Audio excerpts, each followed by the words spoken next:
Hello there. I'm Megan, as always, joined by Rachel, and welcome back to Blood, Books, and Binge-Watching. We are back and have missed our smutty romantasy, but it was an absolute blast getting to detour with some horror films and really start dipping our toes into the cinema of it all. Yeah, absolutely. And we had some inspiration for some other films to add in. So stand by for those as we continue to explore that realm. So it's been very refreshing to expand our content wheelhouse. But we're both excited to be back in Armentroutland. A few quick announcements. We have developed titles for our different segments to help keep things, keep our housekeeping kind of neat and orderly. So for any book series or even standalone books that we'll be covering, that is now Between the Lines. And for any cinema, including film, TV shows, etc., be Between the Frames. So we're very excited for that. Yes. Yesterday was Megan's birthday. So happy birthday, Megan! We love you so much. And with the help of some of our lovely, lovely, lovely found family from our book club and the Bardic Book Club, we put a little video together for her. And it was just, every time we do those, it just warms my heart so much. We just love you so much. Oh, and I loved it. It was the best birthday ever. I cannot explain enough how perfect of a birthday it was. Starting the night previous, drunk as hell with one of my best friends watching Twilight. She'd never seen it before. My God! She's never seen Twilight, and we were hanging out watching Buffy, starting to drink after we had eaten. And I'm like, oh, you know what a great idea would be? I'm staying overnight over here anyway. Let's get drunk and watch Twilight. You've never seen it before. We watched Twilight and New Moon. She loves it. I love her so much. I love her. She loves it. I love her. I am so excited for her to continue her Twilight journey. I have only required that I be present for it because I'm like, watching these movies for the first time or whatever is not fun by yourself anyway. You gotta have people to enjoy it with. Oh my God, you will have to share y'all's commentary with me because... Oh, it's great. I love it. Yeah, you can scroll in Adderlyn's a little bit. I shared some of her thoughts, but yeah, what a fun night. Followed up the next day, getting my nailsies done. I got my plant mommy nails on me, They're so good. And God, went to see Bear McCreary in concert. What a fucking show. If he is still touring, she should be when this comes out, but if he's coming to around to you and you enjoy his music at all, go see him in concert. It is so fucking cool. It's a bit of a weird vibe at first. I'm not gonna lie. The opener was a very interesting vibe, but once you kind of get past it, it's a lot of skill. It's a lot of technical stuff going on. So it's really interesting in that front. But damn, man, when they just rip it, they rip. It's like the closest I've come to being at a heavy metal concert, and it's the closest I ever want to be to being at a heavy metal concert. You know what I mean? Because I have that thing where I'm triggered by people yelling at me. So you can imagine heavy metal is not a genre that I enjoy. Absolutely. But no, thank you so much. And the video was touching as all hell. I sobbed. It was so sweet. I love this group so fucking much. And thank you so much. 32. What a fucking year already. We're going to celebrate all of our birthdays at the ball. We're just going to celebrate all of our birthdays. Yeah. Absolutely. I think it's time for us to start a little countdown to the Blood and Bone Ball because we're very excited. I would agree. I don't think there's a day that goes by where I'm not thinking about it or looking at the countdown that I have on my phone. Yep. It's just there, Blood and Bone Ball, X days. Yep. So we are at 63? 62. 62 days. 62 days, everyone. So maybe we'll include a cute graphic, and every week that peels away that you guys tune in, we're going to be 1 week closer. Can't wait to watch those numbers go down. Yep. Go down by 7 Yep. each week, which if you listen to our Midsummer podcast, I need to take a moment to say we're not mathematicians. We didn't pass, we did pass math by the skin of our teeth. You know what I mean? So if you listen to our Midsummer podcast and you heard me and Rachel completely miscounting by 9s. No, you didn't. So now that that's been addressed, because I was literally on the phone with my sister, and she's like, did you happen to notice that you were completely incorrect counting that way? And I'm like, it didn't feel right in the moment, but we just went with it because that's what we do here. The show must go on. Go on. All that being said, can't wait to do that countdown. Megan and I are transparent people, okay? We got it. We got it. We hold each other accountable on this podcast for all of our mistakes. As minute as they may be. So who is ready to go see our pals, Sera and Nyktos? It has been a hot minute. In case you've forgotten, because I totally didn't have to reread the latter half of our last recap to refresh my memory. Last we left them, Sera has now found out that she is like a whole ass primal of life. So she does not have just an ember of like the primal of life essence. She is the primal of life, essentially. Real deal. So per the usual JLA cliffhangers, we're just kind of left saying like, what? Yeah. And before we get started, can we just have a quick discussion about the pronunciation guide that has been included? If we must. And we must. Now, JLA has done us the service of giving us a pronunciation guide for her characters, as most fantasy and romantasy authors will do. So we do really, really appreciate that. But there were a couple that stood out because Megan and I are also audio girlies, and just a little spicy side of me. If people try and tell you that you're not a reader because you listen to audiobooks, we are here to tell you that they are full of shit. You can fuck right off. That's I'm not going to get on a whole tangent. That's just an argument that just irritates the ever-loving shit out of me. So, acknowledged. If you are an audio listener, we noticed that in the audio, her name is pronounced Sera. But if you would think it is, spelled Sera. Sarah. Right. Cool. But if you look at this pronunciation guide that I will later include the beautiful graphic of, it's Sera. Seera. Sera. In what universe, Jennifer? And we respect the shit out of you as an author. We do. I listen back on some of our episodes and I'm like, ooh, are we being too harsh? Is it coming off that we're like just kind of bitchy? And it's like, no. We sincerely love these books. It's just we love poking fun where there's fun to be poked at. We do. This is just a huge trigger point for that, because what do you mean? Serafina. And then Delano, who I thought was Delano, is Delano. Now that's from Blood and Ash. But if, Jennifer, if we ever get the opportunity to talk to you, we would just like some answers. I'm also now seeing on here, I'm looking at Holland, and it's HAA capitalized. So I'm like, Holland? Holland. As if, is he from Boston, New York? Holland, come here. Like, don't put it in my brain that they're all speaking with Boston accents. Don't do this to me. Don't do that to me. No, please. Nothing hotter than a Boston accent, you know what I mean? And I hit that way too fucking hard. Just wanted to chat about that for a second. And the last one that we'll bring up for pronunciation guide reasons. Belle is how I always thought it was. Like, in the audiobook, they say it's like Bella-esque. In the pronunciation guide, Belle. So we're just curious. Now, that one's not as jarring to me as the others, but it's worth mentioning. Oh, yeah. And we have a dear, dear friend in our inner circle in the Bardic Book Club. If you haven't joined, go join now. That she's so funny. She's like, no, I just make up my own names. And I love her for that. That. I follow that note of wisdom. I don't know what I was trying to say right there. No, and she does that not only for books, she does it for movies. She's been doing it for a particular set of movies that I happen to know and love. No. And it's been a wild ride watching her watch them. And having her come up with all of these names, and I'm just sitting there just like shaking like, that's not their name. That's not my name. All right. Let's get this show on the road. Welcome back to yet another episode, and we are ready to dive right in. So let us embark into A Light in the Flame.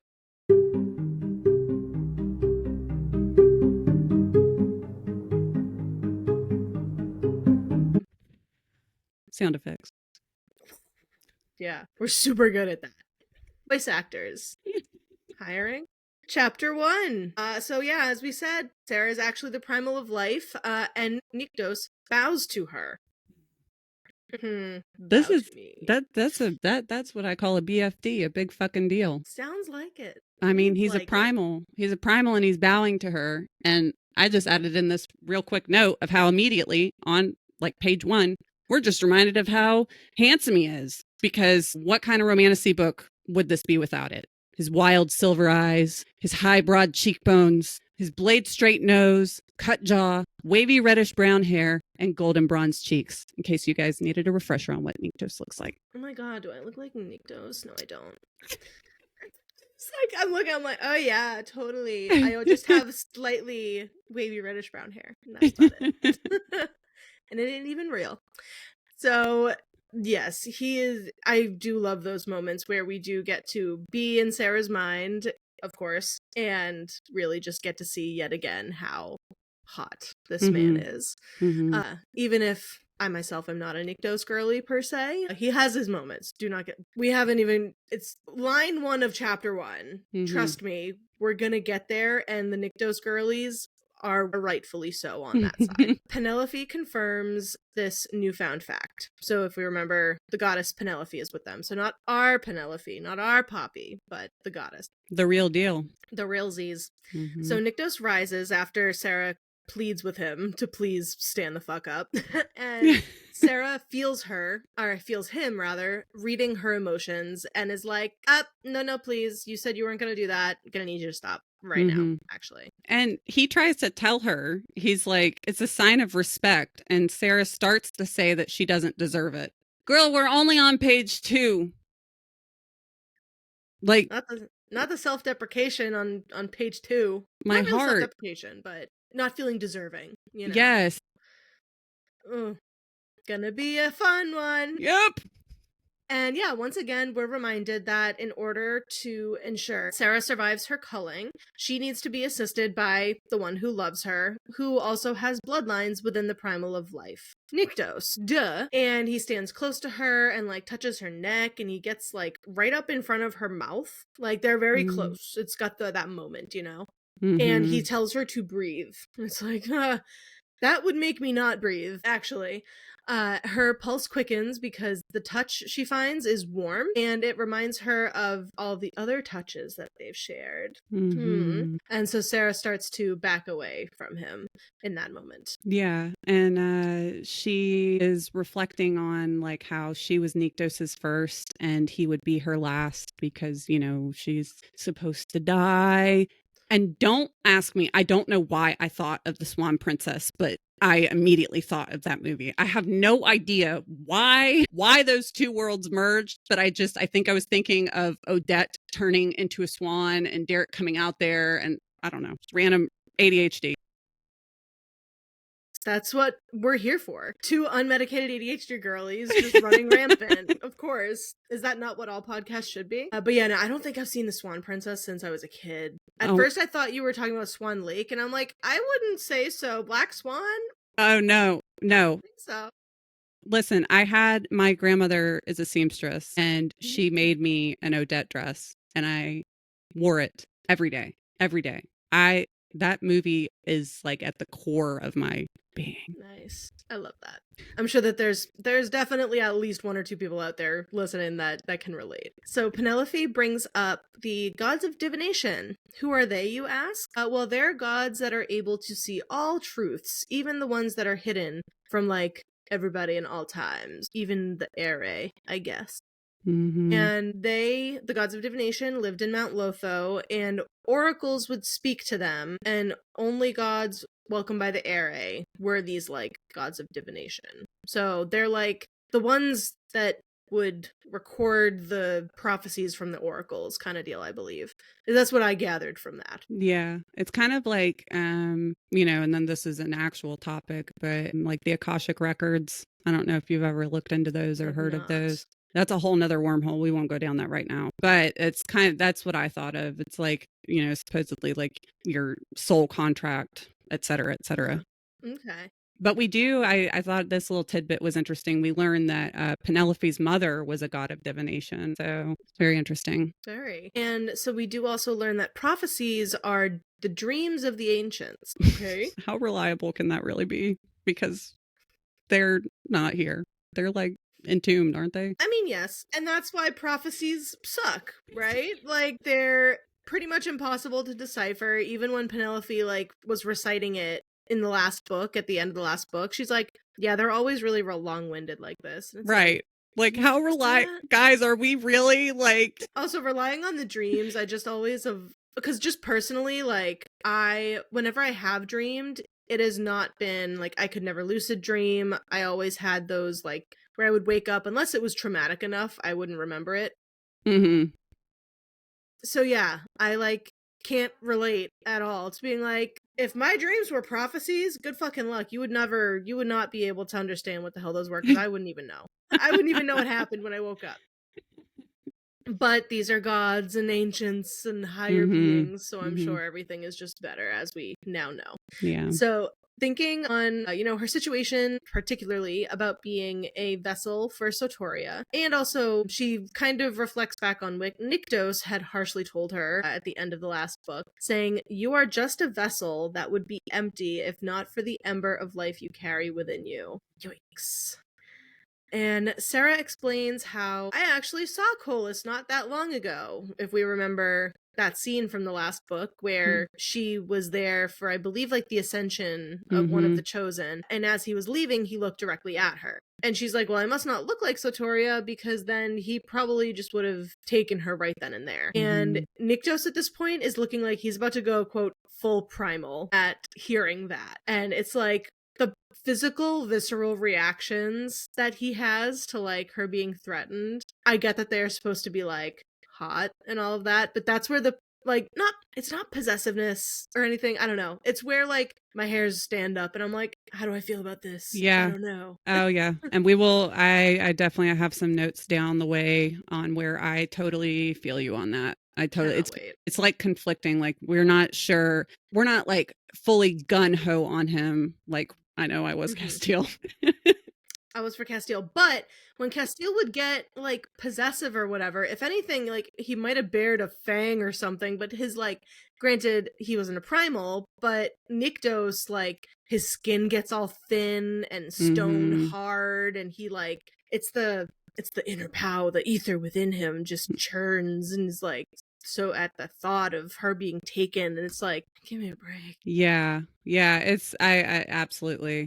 And with that, this line, I did not write down the exact number, but I think it was close to 5,000 highlights in Kindle. This infamous line, Sotoria didn't belong to him then, and Seraphina doesn't belong to him now. I could count on one hand how many people had called me by my full name, and none of them spoke it like he did, as if it were a prayer and a reckoning. I thought that line was so badass. Very badass. I can't imagine my name being said in such a manner, but I love it. Girl can hope. And so continuing on, like, as we know, the only way to keep Sera safe is by being Nyktos' consort. And, because not many would challenge that or try to challenge him by taking her once that's made official. But a coronation would likely bring Kolis to them, and he already knows that something of interest is in the Shadowlands. And Nyktos promises, like, I'm not gonna let him touch you, ever. And she's like, well, I'm not worried about me, but, like, what might Kolis do to Nyktos upon finding out? If he were to find out, we assume that he will, but who knows? If he were to find out what Nyktos has been doing and hiding her, etc. So they continue moving along with the conversation, and they land on the different kinds of life that, like, Kolis has created, aka, like, the Revenants. But he's also created, like, other creatures, such as the seamstress, if we remember, Andrea, the one who was died and then came back to life like a monster, all crouching and, like, running on all fours around a house like a fucking beast. Terrifying. So yeah, we're, like, getting lore for this book in the context of this book, but also then knowing how it's going to apply, like, way down the road once again. And so it's cool. It's just like these bricks are just stacking so seamlessly while also smacking us right in the face. Very much so. Yes. The JLA is hurling bricks at our faces. Yeah. One after the other. She's like, I've been holding your hand long enough. Let's go, guys. Let's go.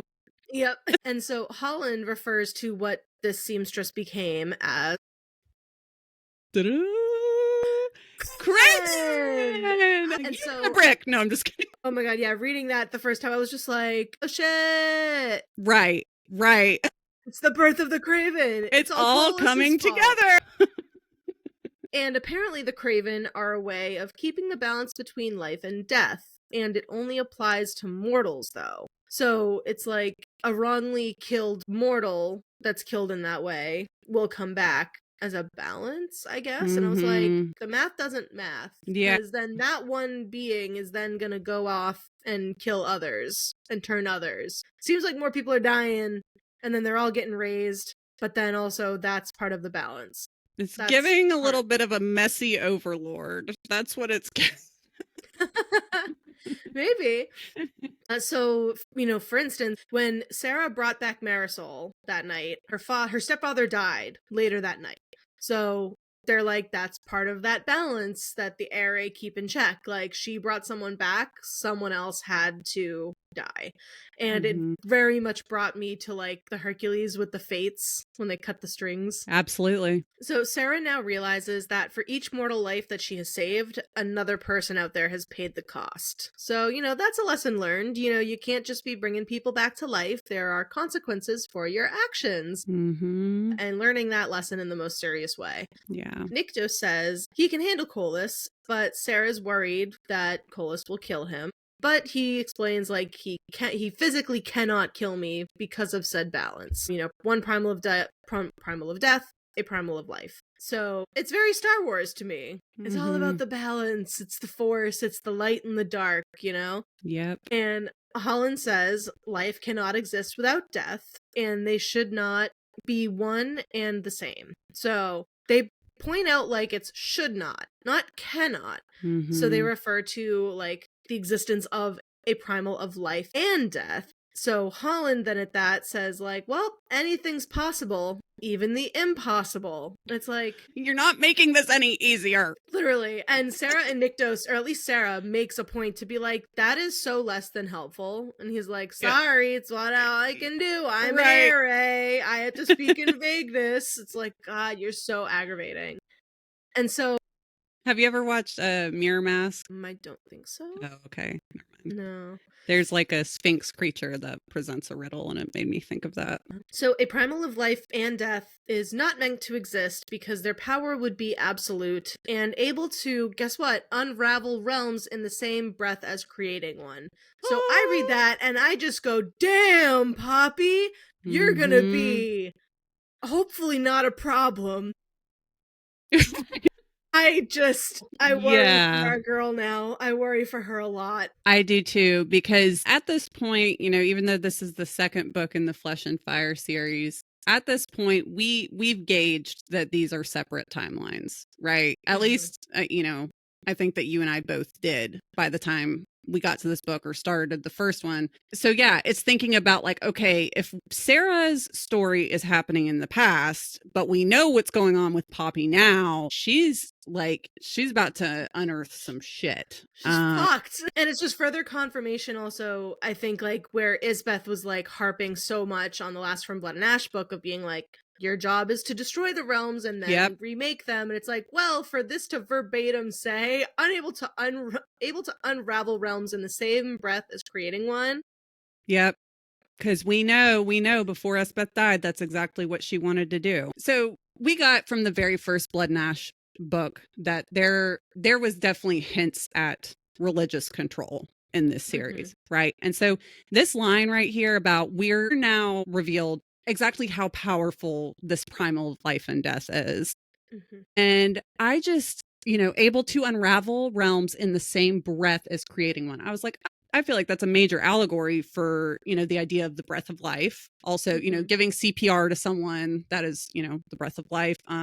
But I just think it so interestingly translates across different religions. And I actually, just a little Rachel lore, I attended a Unitarian church for a long time. And it kind of, if you don't know anything about Unitarian churches, they honor all paths, right? And every year we would have a set of Buddhist monks come out and they would build a huge mandala, a huge sand mandala in the middle of the sanctuary. And you would get to come throughout the week when they were in there working on it. It's absolutely beautiful mandala. And at the end of it, they would blow it away. And it's to, obviously, I am not practiced in Hinduism or Buddhism, so I'm just speaking on my experience from, this direct experience. But they always said that it is just to teach to not have an attachment to anything, that this is, all a temporary experience. And I started thinking, on the concept of the Om in Buddhism. And I was just very curious. I know JLA has a lot of Greek inspiration and Greek mythology and Norse mythology throughout this, but there's some deities throughout Buddhism that are depicted as essentially like breathing life into existence. So I didn't mean to go on that tangent, but I just thought on the whole concept of the ancients, it was very interesting. That is so cool. I love that. That's such a cool, unique perspective. And I can't lie, anytime you said Buddhism, I don't know if you watch White Lotus. I haven't. Buddhism! Oh my gosh. No! Piper, no! And the last... Parker Posey! I love you! The last little piece of info with that I was going to add is, from what I know, the symbol of the Om, it looks like a 3. A lot of people say it looks like a 3 with like a tail. The symbol itself represents the sleeping, dreaming, and waking state. And so with this whole concept of the primals and sleeping and the ancients, so we can move on. I just had to throw that in there. No, that is, we're going to keep an eye on this space, That's right. And back to Colas, like, the man is going to tear down everything to get to her. But there's also, like, the situation of her death and what that means for the mortal realm. Because obviously her life is tied to the rot infecting the mortal realms. And Nyktos says she won't die. He's like, I will not be letting you die. And Holland just doubles down and yet again explains, quote, she will die without the love of the one who ascends her, a love that cannot be ignored, a love that must be acknowledged. So he is just smacking him right over the face, like, hey, she's gonna die. You guys gotta acknowledge if there's a love here, you gotta, come on, time to acknowledge that shit. And of course they're just like, no. And so Nyktos needs to confess it, but also he can't, and like, he actually can't. What do you mean? He cannot love. So Maya, who is the primal of love, beauty, and fertility, made sure of that. She removed his cardia, which is the piece of his soul that allows him to love. And she removed his love bone, his heart bone. I'm going to give JLA major props for this, for being anatomically correct with the change of one letter, because anything to do with your heart, it's cardiac tissue, cardiac, whatever.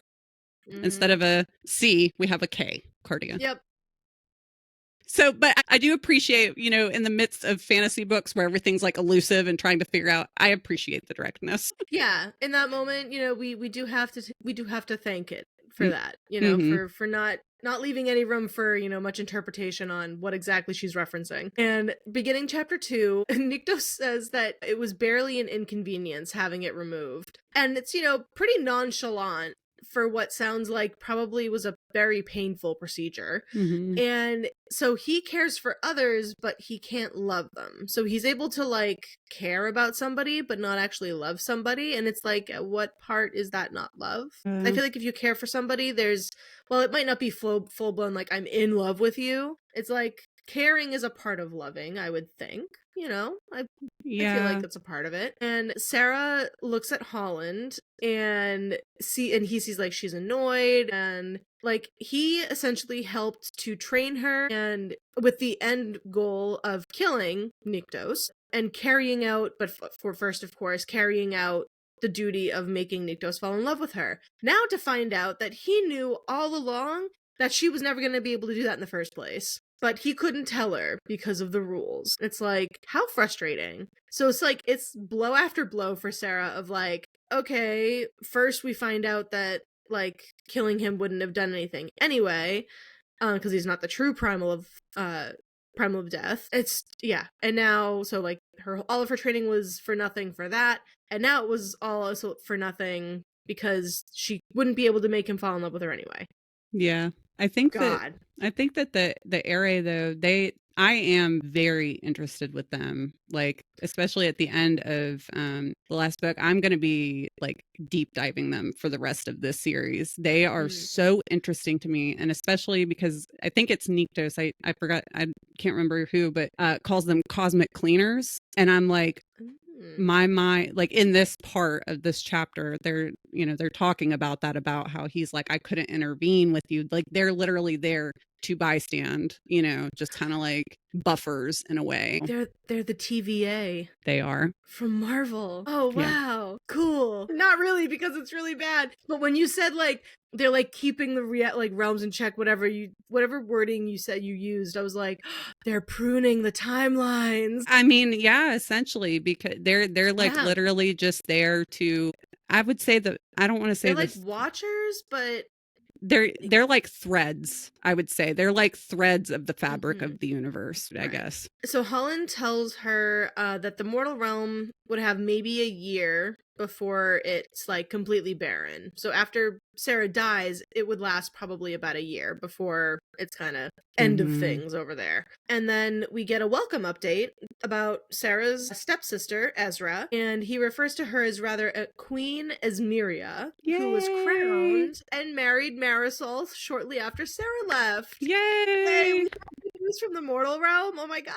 Yay! Hooray! And we love the LGBT plus community representation. Yes. So we love you guys. Fun. And especially where it's like with a crowning as well and taking over a kingdom, one would assume like, they're going to be rigid. She's got to marry a man. But it's like, nope. She said, actually, I'm marrying the woman I love and you're going to deal with it. Yes. I love that.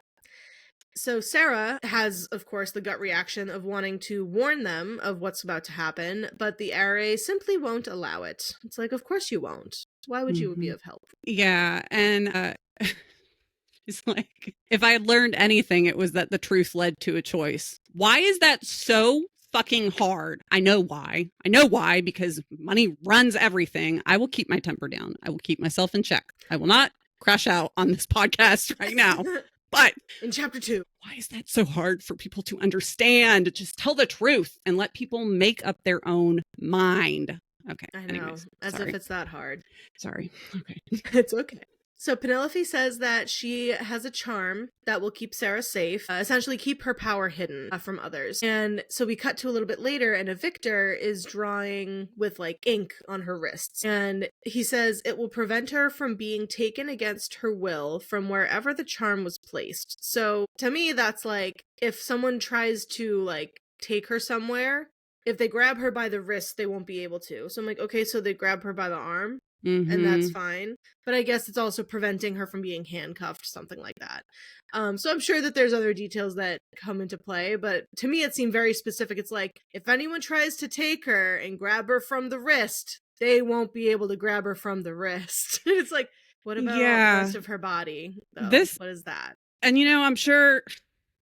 I'm sure we're going to revisit this in like 2 books or something and be like, that's why. But yeah, it was very interesting. Like, why wouldn't they put it on her ankles also? Because if they're putting it on her limbs to prevent her from being grabbed, why would they not put it on her ankles too? I don't know. Right. I just thought it was like a very interesting like piece of like the rune magic part of it where it's like, oh, okay. And it had to be physically painted specifically on the spot that it needs to affect versus it being like a magical spell that just versus like a ward around her or something. Yeah. Very much more like Throne of Glass ACOTAR level magic versus what this is. Well, I guess Throne of Glass magic was a lot of based in runes, but the library, the library for sure. Yeah. And so this charm can only be nullified if she gives her permission, like for someone to take her that way, I guess. Like she can turn it on and off, which again, and we won't go on. I will go down a rabbit hole if I start talking about this, but it was just very conflicting because if a rune is able to be operated by the wielder, they're the ones that painted it on her. Anyways, see, I'm gonna go down. I know. Yeah. Let's keep going. Back it up, back it up. So anyway, the victor placing the charm, we find out, is named Victor. And he was the first victor, which is why they named the brand of person after him. So like, this is Poppy's Victor. This is the Victor we know from Blood and Ash. Yes! He was the OG. But now he's dead! So he's not dead at this point. He's just not at this point, but we know that he's dead and from Blood and Ash. But because he's a victor, when they die, they're reborn, remember? I know. And so no, he's not dead, of course not. But it is unlike other victors, he does remember everything. So he doesn't need to be he's not necessarily only able to remember all of his lives when he's in the process of being reborn. He just constantly remembers everything. So that whole time that he was with Poppy, whatever he's experiencing in this timeline back in the past, he's remembering in that future. That is very overwhelming. For real. And so then it just makes me go back and think about a point that we'd previously made talking about was where Poppy's original victor was her adopted father. That's right. Leo? No. Leo. Yeah, Leopold. Leo. It's one of them. Something like that.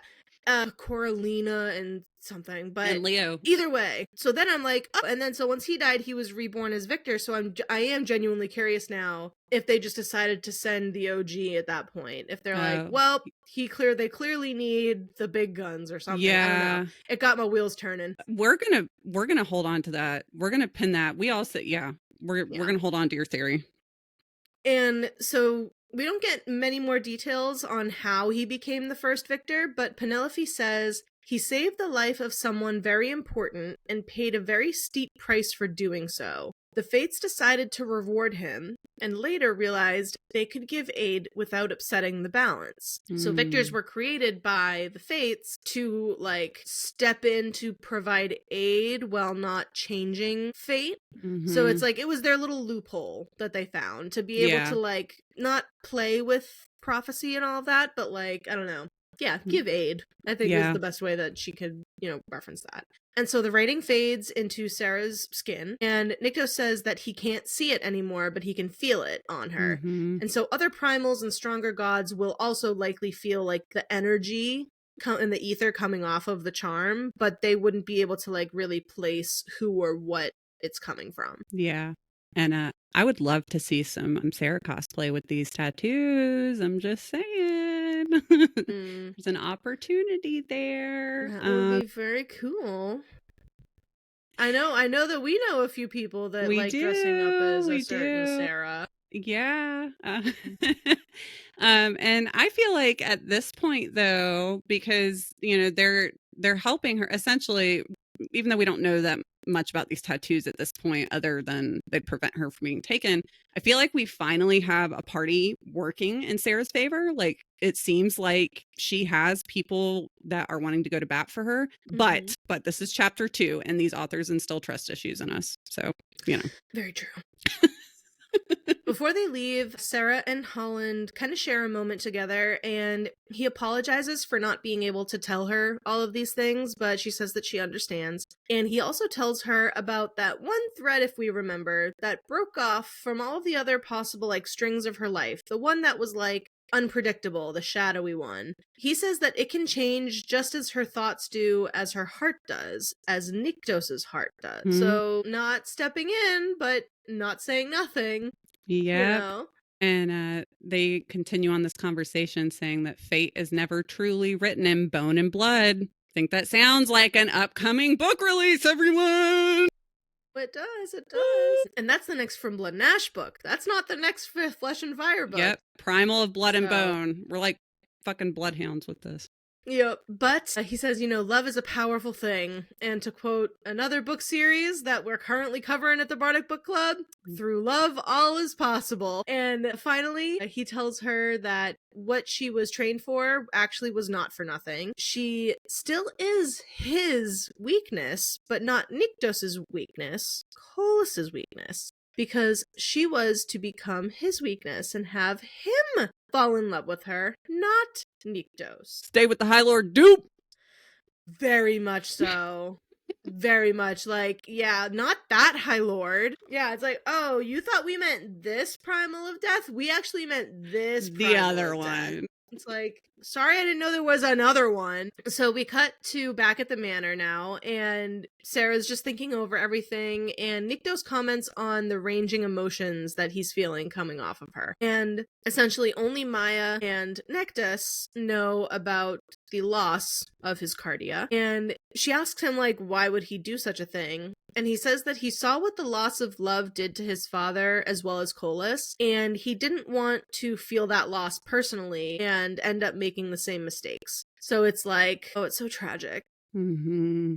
Yeah. And anyone attending their coronation will think of her appearance in line with, the power felt with is coincidental. So, when they spot her at coronation and all of those waves of power that have been felt recently, they'll just be they're gonna pick up on that it's more than coincidence. They are going to be what the fuck is she?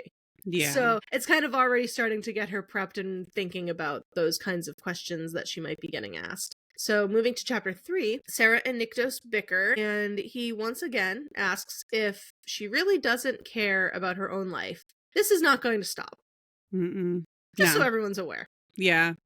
And, she's bothered. Of course, she's well, obviously I don't want to die, but it doesn't change the reality. So of course I'm bothered by it, but what can I really do at the end of the day? And it's that's kind of a shitty way to look at that, but also. Yeah, she's been conditioned her entire life that her life was never just hers. And I think that Sera's saying this, it just really delivers the impact of how much we feel for her, or at least for me. I mean, I'd like to say for Megan also. And personally, as someone who deals with PMDD every month, this entire incoming conversation just hits on so many levels. Yes, it does. Nyktos explains that he is not angry at her because of her plans to kill him, but because of her disregard for her own life, even though... And he's well, it's not an insult, though. It's wait, what? He tells her that her safety is worth everything, even in the Shadowlands. Then says what she carries inside her is too important. And she makes sure she picks up on the fact that he says, inside her, not she herself is too important, but what she has inside of her. So she just kind of has a little internal ouchie moment there. Yeah. So Rahar appears to report that there's a problem at the Pillars, which is where souls cross to the Veil or the Abyss, if we remember. And as he's getting changed to leave, Sera stares at him and, takes a minute to look at that hot bod. And he tells her it's inappropriate to stare, especially intentionally. And she denies it. And he tells her, you lie so prettily. It just... I'm pretty sure Castiel tells Poppy the same thing at one point. I believe he does. And it hits just as nice. It does. It really does. Love that. So Nyktos leaves, and Scion arrives to escort Sera back to her chambers. And on the way there, when they arrive, Draken is standing guard outside, whose name is Orphine. And Nyktos ordered her to burn any who come to Sera's doors. And she's he says it's more protection than punishment, but Sera's don't buy that, actually. The only reason Sera is alive, the Draken tells her, is because of the embers. I'm terrified of the Draken. Oh, 100%. Because they're not as emotionally attached as humans are. Not in the least bit. No. Not at all, actually. And real quick, I just want to give this moment for the dagger, because she does palm it, she's reflecting on how that's the first present that she's ever gotten. She's holding it and looking at it. And I can't get over it. The pommel of the hilt crafted into the shape of a crescent moon. Okay, so visualize that. It's a shadowstone blade shaped like a thin hourglass with a dragon carved into it. So now we're talking a carving on the blade. Its spiked tail following the curve of the blade, and the scaled body and head carved into the hilt where it breathed fire. And I need it. I need it. So badass. Like, we're going to have to do an entire section one day on just all the badass weaponry throughout this entire series. Oh, yes. Rank the weaponry. Yeah. For sure. Mm-hmm. Now, going back to her bathroom, she sees that the tub has been prepared for her, but she doesn't use it, clearly having PTSD from her last bath where she was nearly killed. So later, Davina brings her food without a word, and Sera just lays on the bed and sleeps. Later on, she's awoken by a very loud crack, and silver flames appear within the red woods. And then she sees a draken flying overhead towards the activity. It's like, what the fuck's happening? Yep. Ayla just turned on the wave pool of whiplash, everybody. Let's go. You think we have a moment of peace? No, nope. We don't. Nope. Draken. There's a draken that is fighting the other draken. And so there's one that's using their fire to release the entombed gods beneath the redwood. And those like booms that she's hearing are the energy of these gods breaking out. How terrifying. Seriously. My God. So Orphine tries getting Sera to stay put, but she's like, fat fucking chance, I'm going out there. And Orphine's like, God, fine, but we go out together. Like, we're going out there to fight together. And so they go to leave and Sarah's not wearing any shoes. They open the doors to help and they just see chaos everywhere. Yep. Opening chapter 4, blood from there's a tan draken that Orphine does not recognize, and the blood as they're flying overhead rains over some guards who begin to burn alive. So just contact with a draken's blood will burn you. It's not just about the drinking it, it's any contact. If I had been drafted for that army, if I was one of those guards, I would be running in the other direction. Oh yes. Absolutely not. Yeah. This is why I don't understand how drafts work, because I'm like, fat chance you're getting me to stand by. Yeah. Goodbye. I don't think we'd honestly get drafted anyway because of the mental problems, and I have glasses. So I feel like we're safe on that end. But yeah. Wild. Absolutely wild.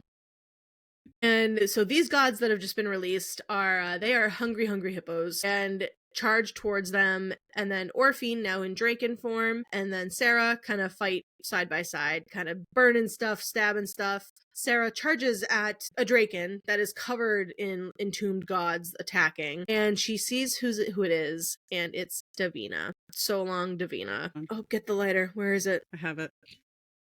There we go. Okay. So Bella is spotted in the fight, and Sera, starts to make her way over to her, and they fight side by side for a little bit. And then during the fighting, Sera notices that the entombed gods that are being hit with the ether from Ector and other guards is only wounding them, but when Bella attacks them with her ether, they just go down completely. Like, they're not getting back up. So clearly her ether is stronger than the others since she has ascended. Yeah. It's like, how are you picking up these details during a battle? I don't know. Right. For the plot. But yeah, and Sera is like looking around in the midst of this, and she sees Davina go down and she's like screaming like, no. And oh my God, it's heartbreaking. But I realized something, maybe it's obvious, but her urge of wanting to help them and heal them, and she can't because she's basically a beacon whenever she uses her powers. We know that already. And she's not keeping track of how many lives were lost and then how many she was taking in this fight that's happening. I just have to point out, she's literally fighting physically, but she's also fighting mentally because her natural want to heal from having the embers within her to bring back whoever she is killing. So like as she's killing people, that urge to heal is firing off. Like, talk about Jedi freaking master. Holy shit. Could never be me. I like it didn't hit me before, and like as I was reading it the second time through, I was like, oh my God, that's a whole nother battle. So just testament to her character and why I love her story so much. Yeah, they multitasking kings and queens, all of them. God. So bolts of ether are like striking inches from Sera, and one hits Orphine, and then Sera by like cause and effect, is then hit with one of Orphine wings and like flings her backwards, and she hits the ground really hard. It's like, shit, she just got backhanded by a Draken wing. That can't feel too good. Mm-hmm. So now a god stands in front of her, and he picks her out immediately. He goes, pale-haired and freckled, as if that's all he needed to know. So he also notices that she's charmed, and then an entombed god attacks her from behind and bites into her shoulder. Mm-hmm. It's like, oh god. And he says her blood smells like life, like blood and ash. Interesting. Okay. So she's able to kill this monstrous god, and Orphine, destroys the other god with her fire. So they're both gone, taken care of. Goodbye. Sera is then taken down again by another fallen guard, and then strikes of ether start to appear from a darkness above her, taking down fallen gods all around them. And it is Nyktos in his primal form. And my god, his wings. They are... Daddy's home. Yeah, Daddy Nyktos is here. So his wings were a mass of pulsating ether and shadows. His skin shiny and hard, a stunning whirling kaleidoscope of shadowstone and moonlight. Yes. But yes, Daddy. Yes.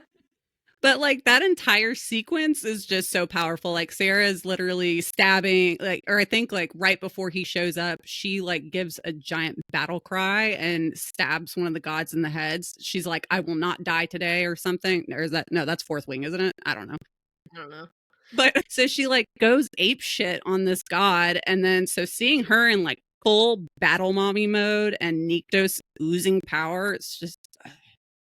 And then he approaches her, tearing a god in two along the way, mind you, with his hands. And Sera comments that something must be wrong with her because she finds it really hot. And to that we say, I guess there's something wrong with us too. Yeah. We also find it very hot. So then he scoops her up into his arms and carries her back inside, even though she's like protesting, saying she's fine, it doesn't hurt that bad. Like, there's more important things to tend to, and he says he's dealing with the most important stuff right now. And I'm just like, aww. Even though Sera doesn't feel that way, but we feel that way. So Sera starts to feel like she's getting colder by the second, and they continue to argue back and forth as he brings her into, like, a receiving chamber nearby and sets her down and then sets a fire with his ether. And he has a moment where he's like, he says, impressed? And she's like, not really. Yes, you are. I'm like, I am. Yeah.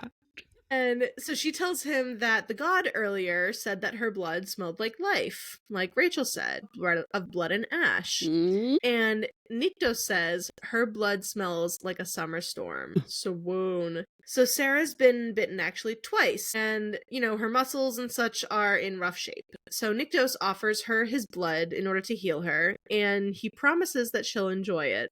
And it's like, we know she will.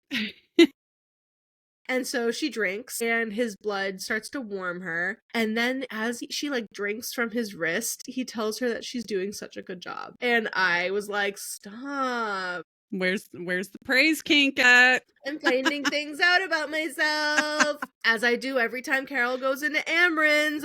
Has that good girl that pops up, and it makes me feel things every time. So once she's finished drinking, she tells him that his blood is hot and she can feel his touch everywhere. So she starts like touching his face and his lips as he starts to explain the effects of what drinking his blood will do, like the want that is growing inside of her. And he says that it's only going to last a couple of minutes and they will be the longest minutes of his life. And he feels her want physically because he can taste her emotion. And he's like, wow, you're drowning in it. As he drowns in his own, and she tells him to drown with her. And take us with you, because we're going down on this ship. Yep. We're going down. Per copyright, I'm not gonna sing Titanic, but... Lo, how a rose air blooming. We'll go with the orchestra. Going into chapter 5, thankfully we're not cutting away, and he tells her that he knows better, and yet, there he remains. And I say now, no idea what positioning they're honestly working with in the scene, but he's essentially holding her and bending over her and like moving his mouth over her chest and pulls her nipple into his mouth, and it's really hot. And I'm pretty sure she's straddling him, but it also didn't sound like that. But so we're just gonna go with that. Yeah. And Need the whiteboard. yeah. So as, as she's, I guess, straddling him a little bit and he's sucking on her chest, he tells her to open for him and her legs open up. And I'm like, oh, fuck me. What? So then he says, show me what you like. And so she does. And then Nyktos tells her seductively, that's it. Fuck your fingers. I just put my hand to my mouth and I need to move it away. Yeah, it's so hot. I don't know what to do with my hand. And so Sera is apparently now in his lap and she can feel him hard against her back. So, like I say, I don't know which way she's sitting. Because what's going on here? Back, but her chest is in his mouth, but her back is to his, I don't know. And so she's riding her hand while Nyktos is watching it all. And then suddenly they hear a knock at the door, and it's Nyktos, and he's come to check on them. And while he continues interrupting, Nyktos guides Sera's fingers like back into herself, telling her not to stop, and now his hand is on her hand while she does this. And she definitely does not stop. Yeah. And I just have to say the Draken's inability to read the room absolutely was the past version of myself. What are you guys doing in there? Go away. You want to play Twister? Yeah, I'm pretty sure he's like, how's Sera feeling? And right. He's like, she's feeling fine. And he's like, are you sure? He's like, pretty sure. Read the room. Yeah. So he's like, maybe you should come back later. And he's like, okay, yeah, I'll come back later. It's like, great, cool, thanks, bye. So now that he's gone, Nyktos breathes very heavily while he's watching her do this and feels her hand move beneath his own. And then as soon as Nyktos leaves, he starts moving his own fingers with hers, controlling the rhythm of it, and it's just like, oh my god. And he, once again, continues sucking on her nipple, and then she orgasms, and then, per usual, as this man, as well as Castile loves, he removes her hand, but then sucks on her own fingers, not his. And they then have a close moment, but Sera kind of draws away before they linger any longer to go wash up. And then his arm around her waist kind of like tightens for a second when she tries to like get up, but then he does let her go. Mm-hmm. And she knows that it won't happen again as she walks away. And it's like, yeah, that's what he said last time, though. Yeah. And yet here you are. So I have a few feelings on this whole interaction. It kind of circles back to what we were talking about earlier, how you and I both kind of felt, like the possessiveness came off kind of weird and not as like attractive. So at this point, I'm partially conflicted about them as a couple because earlier when Ash, because obviously JLA, she depicts Ash and Nyktos as two separate entities, even though they're the same person. I do love how she does that. But when Ash mentions how important Sera is because she's carrying the embers, and I was so like, that's all he's looking at her as is she's holding precious cargo. But then this scene is so fucking hot. Yeah. It's like, how do I feel about you guys? And then, so like, they've only had penetrative sex how many times? Twice or once? I can't remember. Maybe once. I think it's only once. And then I think they do it twice because that's after he finds out and who she is, and he's like, you could never kill me because I'll never love you. Okay. So what I'm getting at though is because he's had his guard up because he knows that like her whole ploy was to kill him and he's not having penetrative intercourse with her, it indicates to me that he's still keeping his walls up because of how intimate that act is, and the last part where I guess it's balance for me. They're finally hooking up with both of them knowing the truth about each other. Like there's no more lies. So I do appreciate that for their relationship development. Yeah. And I do think in this scene too, it's like very heavily, they're doing it the way that they're doing it right now because Sera is so influenced by his blood. So it's also a fact of him like, per the usual with like the males in these stories is like he's holding his restraint and not losing control and not taking advantage of her either, but letting her but not blue balling her at the same time. Right. You I know? can't wait to get Lady M on this. Oh my god, our next Lady M's episode is going to be so juicy because we have so many more, like, I guess, advanced sex scenes to, like, to go through, I guess, especially on the From Blood and Ash front. Yeah. And then we'll get to compare and contrast. Yes.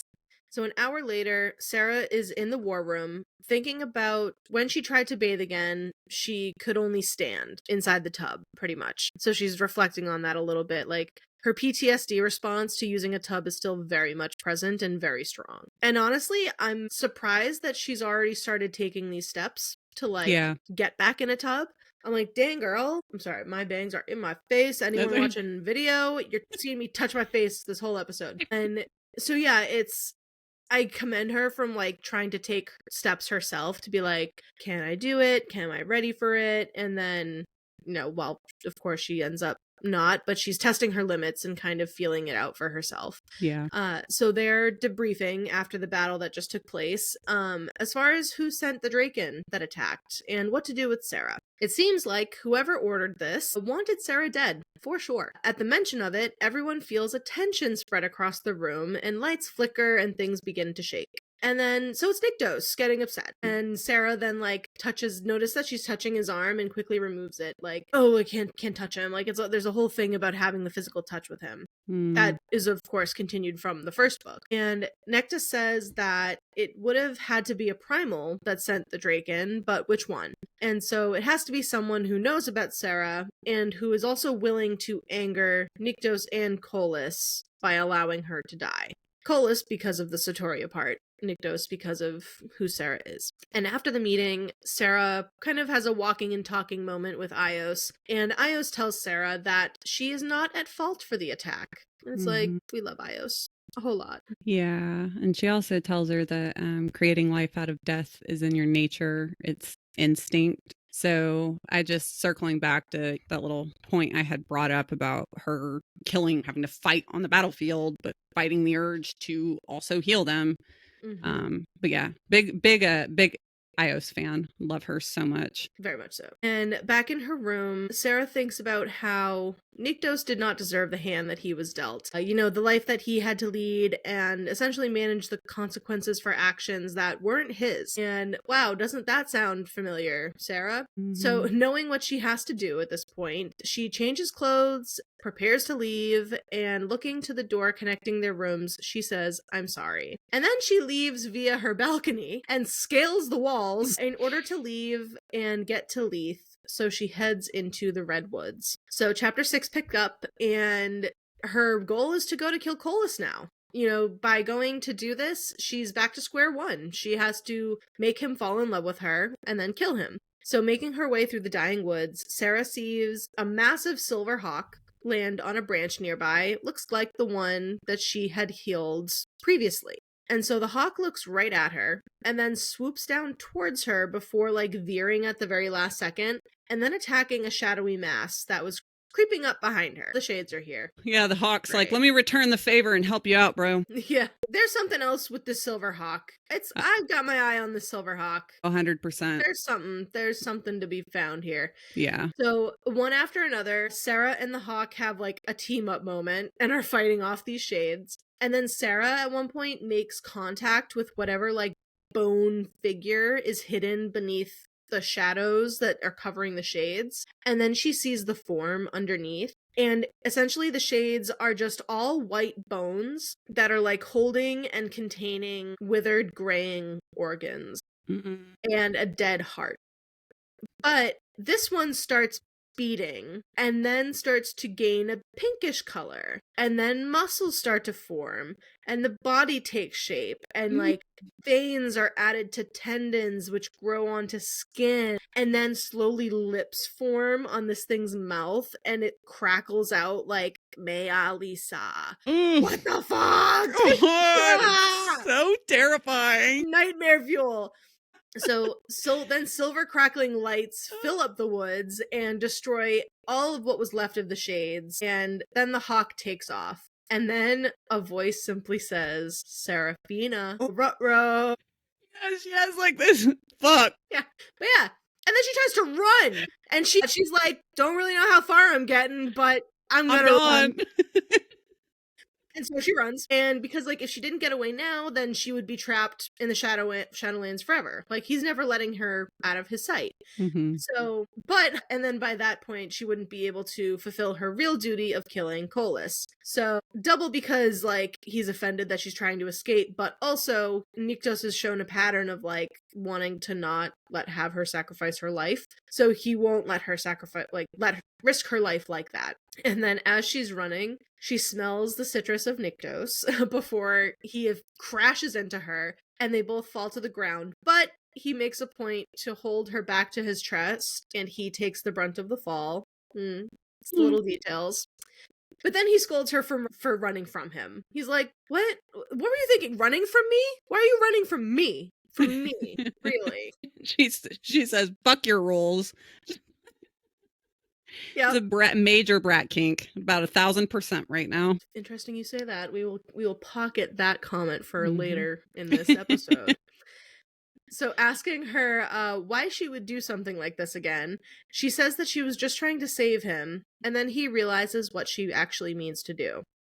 And the shock of it causes his hold on her to loosen just a little bit, and so she is able to break free, but he quickly catches her by the arm again. And then pulls her down, so she's now straddling him, and holds her dagger to his throat and tells him to let her go. And he refuses. He's like, fuck no. And then the two of them play like a back and forth of who can take the other down first. Like, he trips her and then pins himself on top of her. And now we see that Nyktos has started circling overhead. So she taps out, dropping the dagger.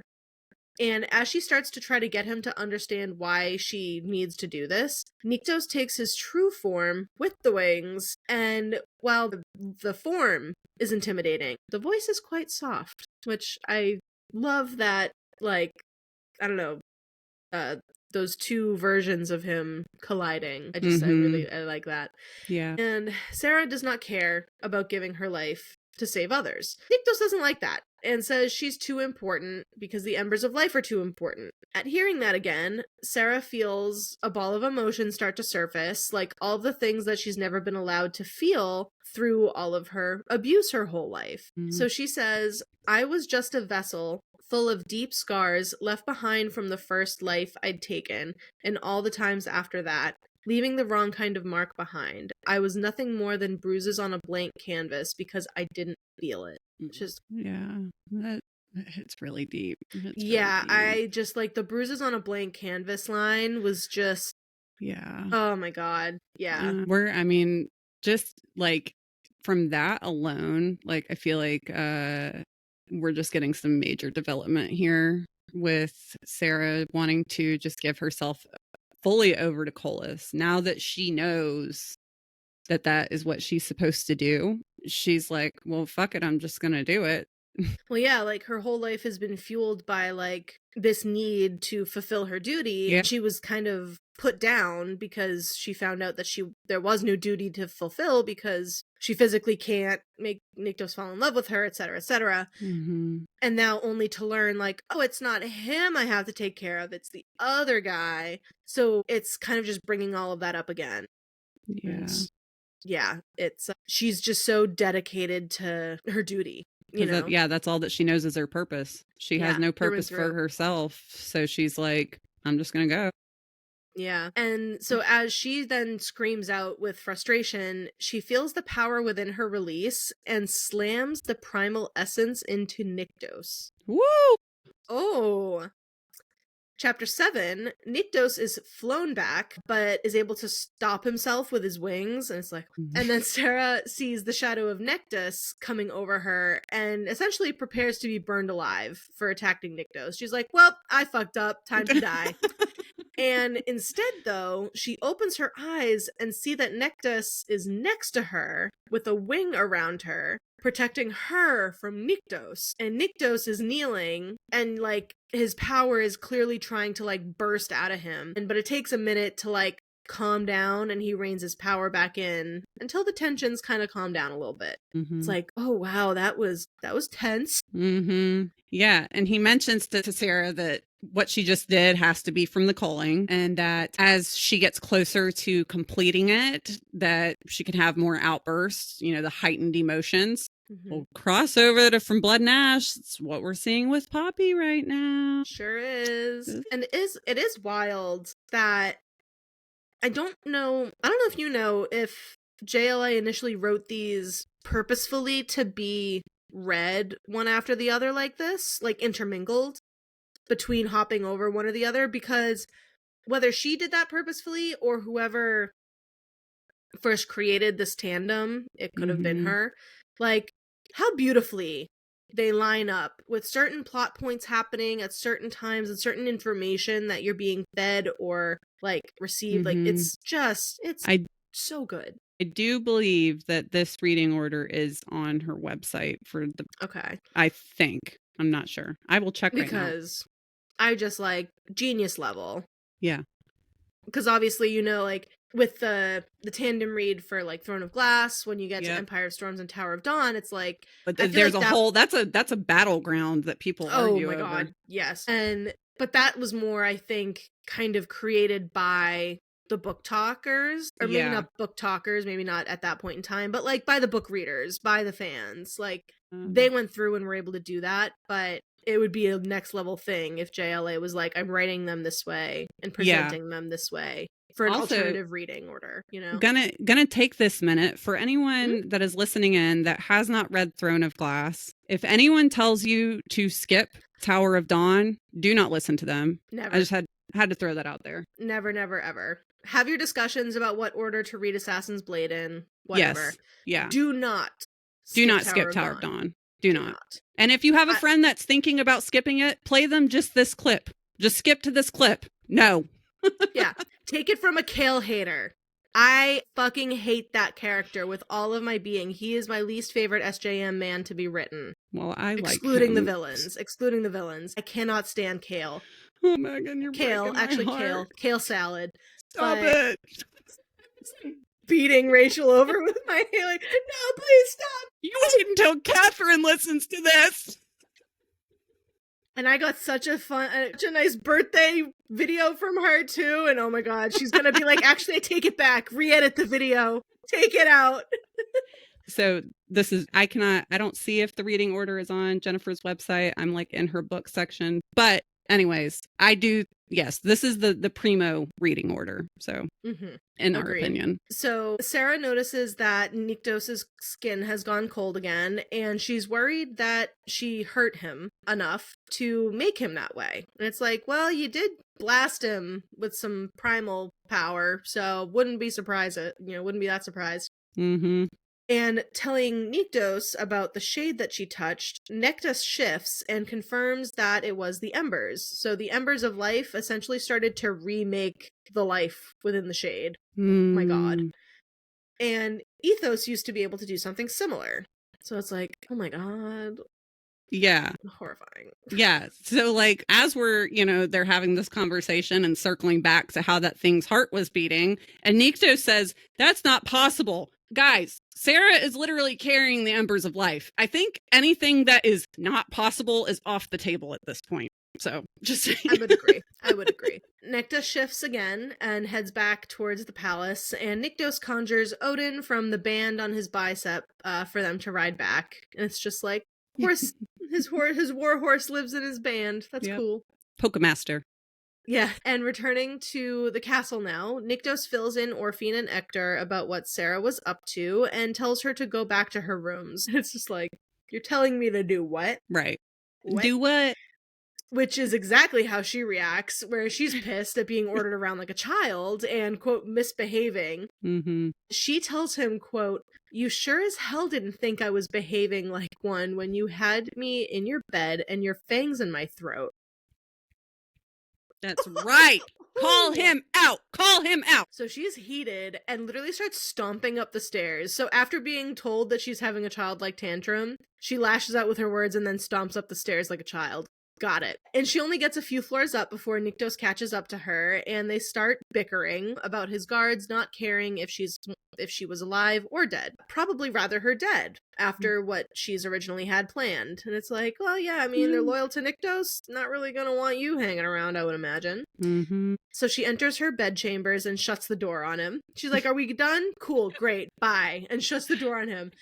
Seconds later, he bursts through anyway, saying he needs to get some sleep tonight, but she can't be trusted alone. So if he's sleeping, she's sleeping, and within arm's reach, in his chambers. Wow, what a solution to the problem. I know it is a romantic fantasy book. I know what we are reading, but this plot point will never fail to give me the biggest fucking eye roll. Like, I'm just like, you can't be trusted to be alone, so that means you have to sleep with me in my bed. Yeah, wow. Precisely. What a dilemma. So she protests and's like, absolutely not, actually, you can leave. And then he stares at her and says, I don't have time for— I'm getting chills. Says, I don't have time for this. And then he walks over to her. Ugh. So sorry. He prowls to her and then lifts her over his shoulder exactly like Rick O'Connell in The Mummy. Yep. That's 100% what I'm seeing here. Yep. And I fucking love it because Rick O'Connell and Evie Heron, I think. Yeah. Peak couple. Absolutely. And they just, this screamed The Mummy to me. And I guess husband's gonna have to start training because fucking lift me over your shoulder any day. So he carries her into his room and tosses her onto his bed and then starts taking off her boots. And at this moment, I press pause on my audiobook and I say, please give us an angry fuck. Please, please, please. You're praying. Like just the fuming and being so angry from being like thrown and carried over shoulder. I'm like, I'm done. See, this is the tension that I eat up. This whole, like, even, like, I love smut. Absolutely love it.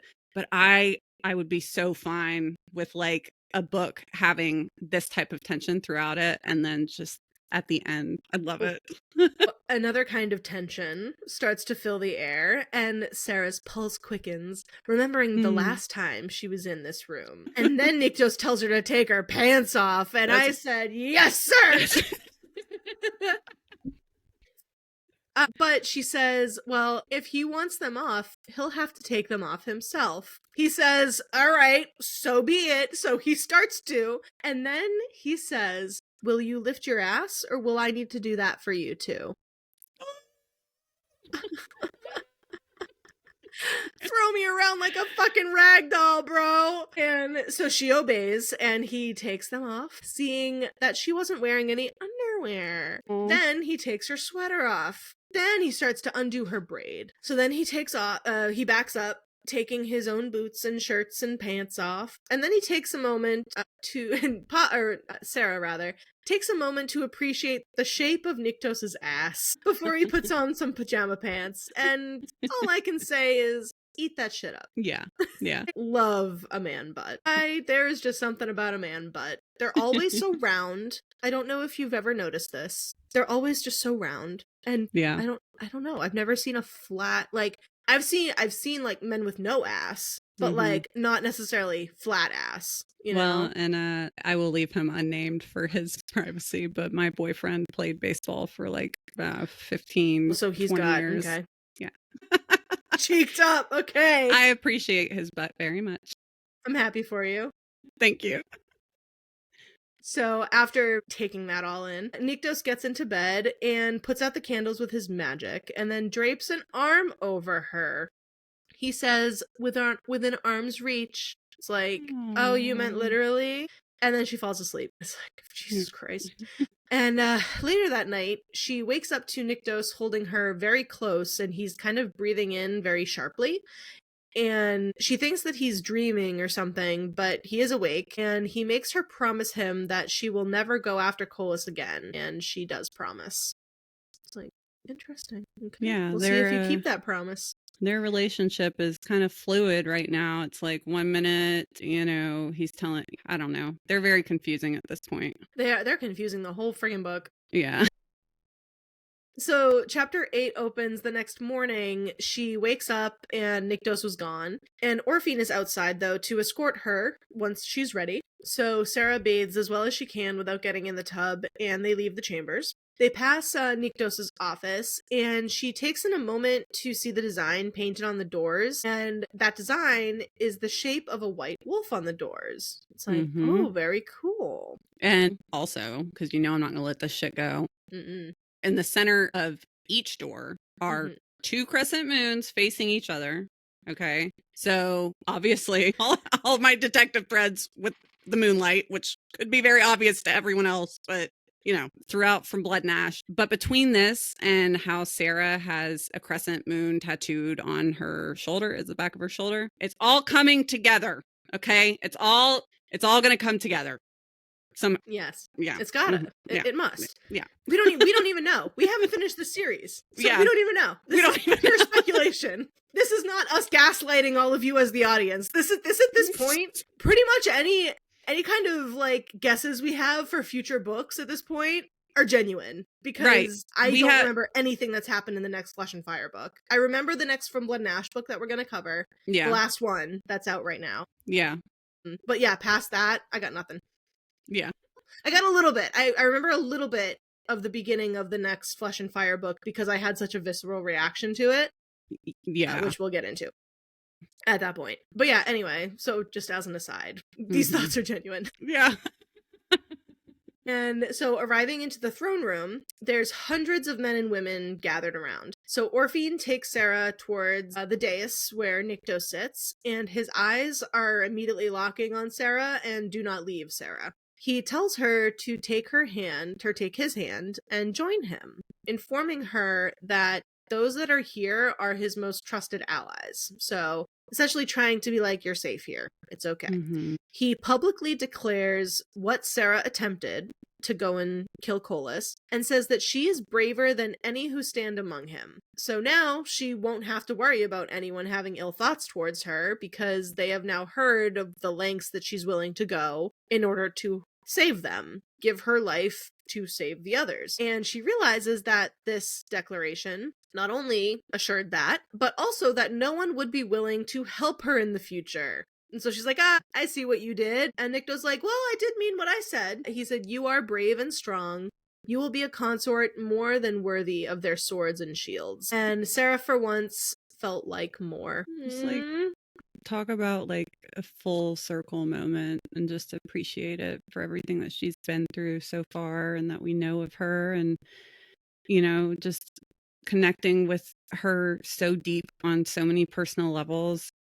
And the synchronicity with reading books for me will never fail. Like I tend to be reading these books when I'm going through like massive periods of growth, and they always come in. It's so bizarre. It's so bizarre, the timing, because obviously when we read these series the first time last year, I'm at a different point in my life than I was. But I just, that last line, I'm not gonna cry. Like, yeah, that she felt like more. I've been in like such a hard season of my life for the last several months, and I've just been keeping my head afloat. And I'm at that point too of like, even though shit is horrible right now and not where I want it to be, my self-confidence has never been higher. So I love you. I love you yes. too. Happy day, everybody. But yeah, no, it's like, while I don't necessarily, there is a moment later on in one of the chapters we're going to be talking about that I definitely connected with, that I don't think hit the first time around, that I don't remember at least. And it definitely, when I was taking notes on this, I'm like, oh shit. Okay, even though I don't really relate to Sera as much, I definitely relate a lot more to Poppy. But there's still those pieces. Like, you find pieces of yourself and you relate to these characters on some level or another. Yeah. Mostly. I would say not all the time, of course. Everyone's different. But I feel like on some level, there's a little bit in each of these. In chapter 9, Orphine then leads Sera to Nyktos' office and leaves her there. It's like, okay, bye. And Nyktos is there as well with Jadis, who approaches Sera and is like, wanting Sera to pick her up, give uppies, so she does. And essentially Nyktos is like hanging out there to keep Sera company until Ash arrives. So Nyktos refers to Nyktos as Ash, as I believe we've known before, but he continues in this book. And he's the only one who actually does call Nyktos Ash besides Sera. At least when she used to call him Ash. And Jadis is now like hanging around her neck, and Sera is able to get her to eat off of a fork, which is apparently something that no one else has been able to do. And it's such a sweet domestic moment. It's so adorable. So cute. Before we get too sappy, we have our first lore alert of lore the book. alert. Let's go.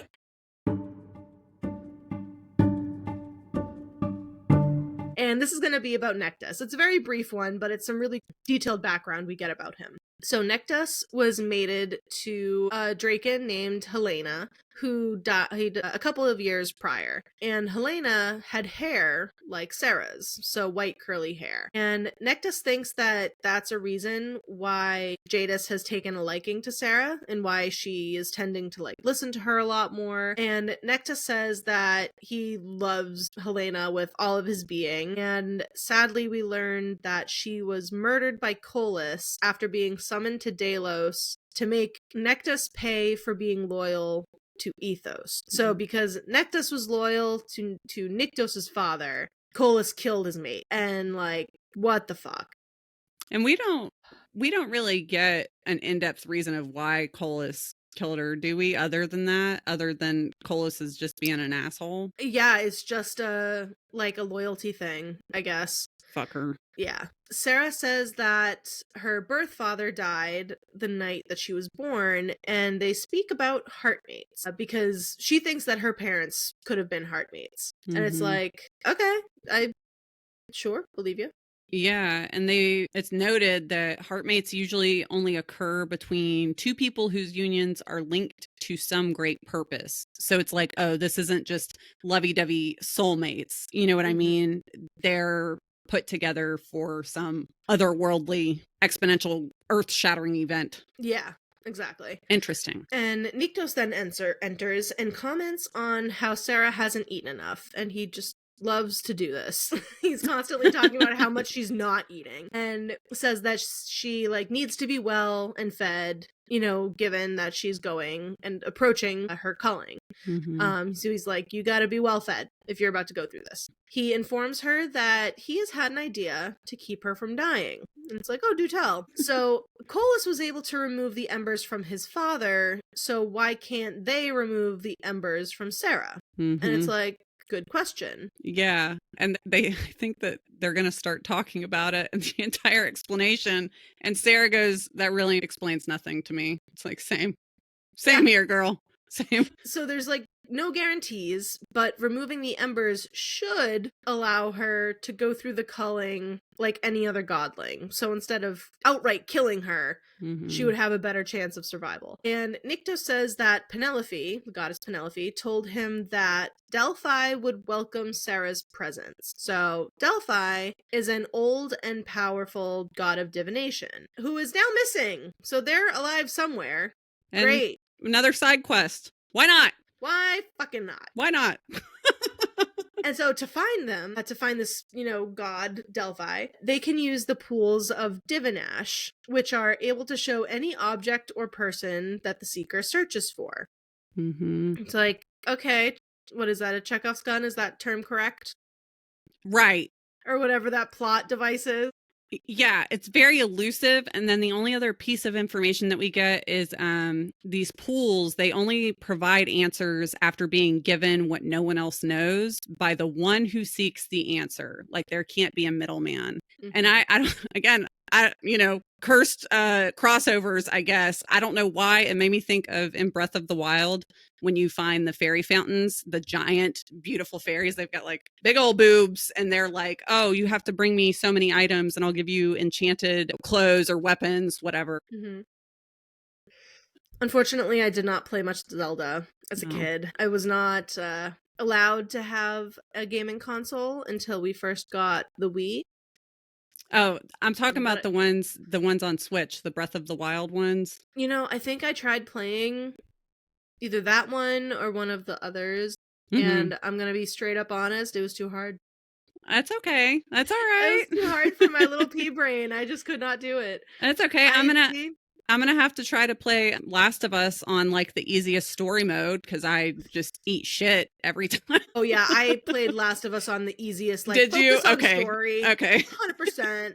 Okay. And I mean, there was still some things that I just took me hours to fucking get through. You play Last of Us for the plot. Right.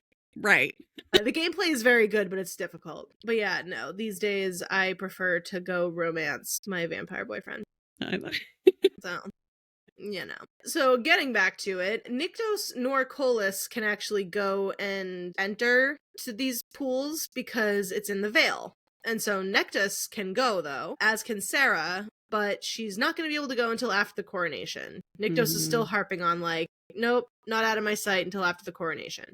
Yeah. So if they can remove the embers, then they can place them in Nyktos, which is the rightful place for them. And it's like, cool, good plan, and break. Right. So this is not going to go at all how we plan.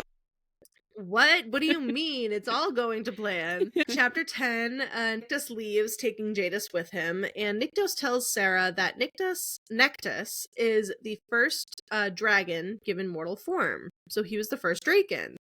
And thereby, he helped Ethos create the first mortal. So, like, Nyktos, we are just learning, he is just so old. He's really, really old. He's really, really old. And back to Nyktos, though, if he were to take in the Embers of Life from Sera, he would then be able to ascend the Chosen, as well as continue the rite.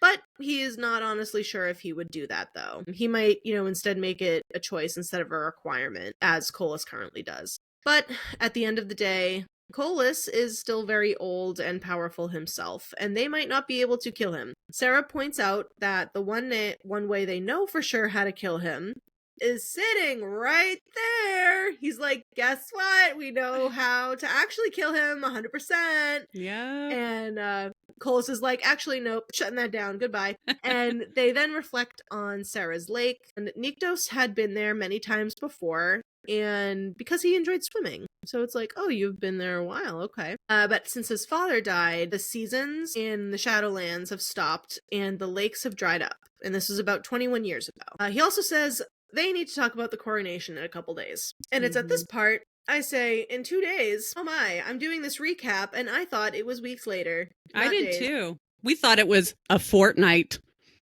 Yes, our new favorite term. That's right. I'm going to use it at every opportunity possible.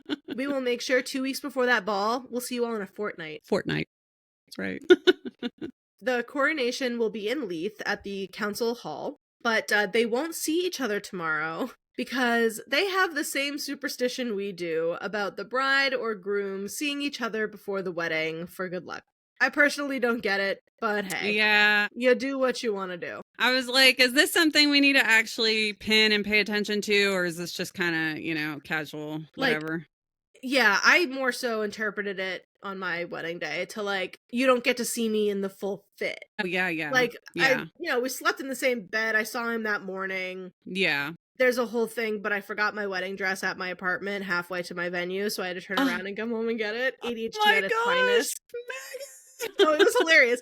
Our venue was 40 minutes away from our apartment. It was so fast. I noticed 10 minutes into my drive. You're he helped me with all the boxes of we loaded up the car with all the supplies I was bringing. I'm like, okay, I got my shoes. I got this stuff. I got that stuff. Great. I'm ready. Okay. You got your suit and you got all your jazz stuff. All right. Great. Love you. I'll see you at the end of the aisle. I love you. Goodbye. I hop in my car. I start driving, got my true crime podcast on my way to my wedding, and then I'm like, wait, something's not right. Something feels missing. And then it dawns on me, and I say, oh no. So I quickly call my sisters, and I'm like, hey, I know you're with mom. I'm gonna be late because I have to turn around and go get my dress. And they're like, what do you mean? And I'm like, I might have left my dress in my closet. It's fine. I'm not that far away. I'll be there I'm not even kidding. Zach and I know I said I wasn't going to say his name earlier. Oh, well, that's out of the bag. Zach and I are not married, but I have a feeling whenever that happens, I could see myself doing that. Checklist. Megan! Dear God, do a checklist. I'm like, how Megan of me on my wedding day. In true form. The object permanence even will overlook your own wedding dress. Fun fact. So anyway, let's see. So yeah, they're not going to see each other the day before. So he's like, I won't see you tomorrow. And before he departs, they need to talk about last night, but not the undressing part. Sera using the embers and the ether. That part. If they successfully remove the embers from her, she will still have the ability to use the ether, like once she's completed the culling. So regardless, she's going to have to learn how to like use it and control it. So they are interrupted by Sion because there's a problem at the gates. He says that the Sumerians from Hanan's court are here. It's like, Sumerians, that sounds familiar. And it's because we've learned about them in From Blood and Ash. So the Sumerians are lesser gods who are born fully formed as warriors. So they're the ones that pop out the puss ready to fight, if we remember. And using ether around them will also amplify their abilities and make them stronger, which is a new detail we did not know. Yeah. And they can freaking summon shrouds of night to blind their opponents. Like, that's so badass. But what the fuck is the Night Court doing here? I'm sorry. Rhysand, what are you doing here? What are you doing? I can't manage to have you in the same universe as Castile, Rhys. Oh my God. Sorry. No, absolutely not. I'm gonna keep all of my thoughts that I could say here right now to let's myself. keep I'm gonna push us forward. Let's go. We're nearly 2 hours in. Okay. Yep. We are on chapter fucking 10. God. Nyktos orders Sera to stay here in the chambers with Sion guarding her because they might be here to get her, to take her. Sera obviously hates that a lot. She's like, why are you telling me to stay put? You know that's my least favorite thing. But he tells her, do not push me on this. And then he leaves. Almost immediately, Sera starts towards the door and opens them, saying, well, I'm gonna go push. AKA, I'm not gonna let anyone die, for me when she's there and could be helping. She's like, she is not one to just sit by. She reminds me so much of Claire Fraser in these moments. Not that Claire will go out into battle to fight, but to go to heal and to go help others. Whereas Sarah's like kind of a mix of both. Who is that? Claire Fraser, I'm so sorry, from Outlander. Oh, okay. Yes. So, chapter 11, Sion and Sera make their way along the wall, along the rise, and they spot Nyktos out on the front, and Sion recognizes a man named Dorkin. I can't. And I want to take him seriously, but his name's fucking Dorkin. I know. I can't. It reminds me of the names in Game of Thrones. They make a joke about one of the like family names being something weird like that. Either I'm not gonna remember. Yeah. And so Dorkin is an old and skilled warrior, and they are here actually for Bella, not Sera. They're here to take her back to Hanan's court. It's like, oh shit. Yeah, I thought they were here. I thought we were getting some allies, some really cool allies, but I guess not. That never crossed my mind. And so Sera actually then just shoots an arrow and hits a Sumerian between the eyes. We're definitely not getting allies. Yeah, no, all allyship gone at that moment. And she fires arrow after arrow while the battle rages on, and Sera and Nyktos have a moment where like they connect eyes and she hits a Sumerian approaching behind him and he just like looks back at her and like smirks at her. He's just like, oh. I love those moments. So then everything goes dark around her as one of the warriors comes at her. And in this moment she uses her training with Holland to take them down. So in the first book, when she's back with Holland, he's training her blindfolded. It's like, it came back around. And this is why anything we pick up on, we're just like, well, that's going to come back, right? Yeah, we're well conditioned by now. So after she takes it down, she's grabbed by the arm and pulled back towards a hard chest that smells of citrus. We know what that means. Nyktos. And then he presses her against a wall and shields her from behind. So he's got her like pressed up against a wall while he's like shielding her and protecting her. And it's just like, and her thoughts, just like ours, go to an inappropriate place. And Nyktos just simply says that she will be the death of him. And it's like, don't make those kinds of jokes. Not when you know what she can do. Do not. See, the tension here, I'm telling you, I am just weak. I am weak for it. You will be the death of me. Oh, middle of battle. Okay. Sorry. So Nyktos arrives to help, and Nyktos jumps away off of the rise. So he jumped up onto the wall and jumps off the wall. Parkour. Dear Lord. And now there's only Dorkin left. Dorkin's the last Sumerian standing. I can't. Hearing his name out loud. Yeah. I fucking can't. Yeah. It's not any better. As soon as I was writing this and listening to it, I'm like, this is going to be impossible to get through. Impossible. So Scion notifies Nyktos that, quote, he's seen her. So it's like sealed as death right there. And Nyktos cuts that head clean off. Chapter 12 begins, and they're now in Nyktos' office, and Sera waits with Rain and Ector. And Ector is actually defending her against Rain. The doors suddenly fly open and stop, though, before, like, hitting the walls. So it's like, Nyktos might enter by, like, bursting through, but he will not let a door slam. All right. They feel icy hot energy enter the office, and Ector says, Daddy Nyktos is not happy. Like, JLA, we fucking bow because you write what everyone is thinking and you implement it so seamlessly. So seamlessly. We will simply never be over Daddy Nyktos. Never. That's what he is now. Hit it. And I'm so excited for, Stephen Walker. I don't know, I doubt he listens to these podcasts, but he's the one that's going as Nyktos to the Blood and Bone Ball. Oh my god. He is reading through the From Blood and Ash and Flesh and Fire books for the first time, and I can't wait for him to meet Daddy Nyktos to learn just why everyone is going to be calling him Daddy. Yes, he's gonna love him. Ball. He's gonna love. I cannot wait. I'm so excited to meet him. Yeah. I'm so excited to meet all of the cast members at this ball. In particular, absolutely.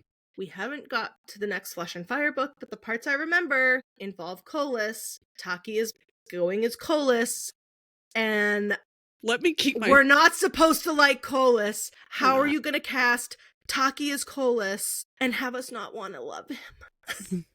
That is, like, diabolical, but I can't wait.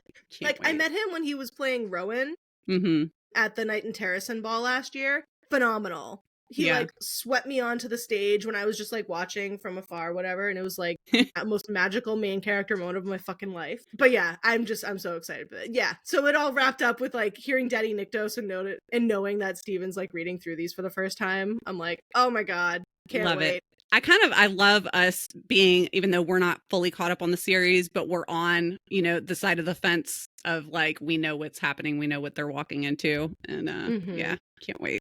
I'm so excited. And, he's not happy indeed. And not happy at Sera. But she does bite back. And I love this quote here for her. Yeah. So she says, from the moment I learned that I no longer had to answer to a duty I never had a choice in accepting, I became my own person. Someone who gets to make their own choices. I will not be ordered about and told what I can and cannot do, as if I have no power or control over my life, no matter what risks I may be taking. I am done living like that. That's right. That's right. God.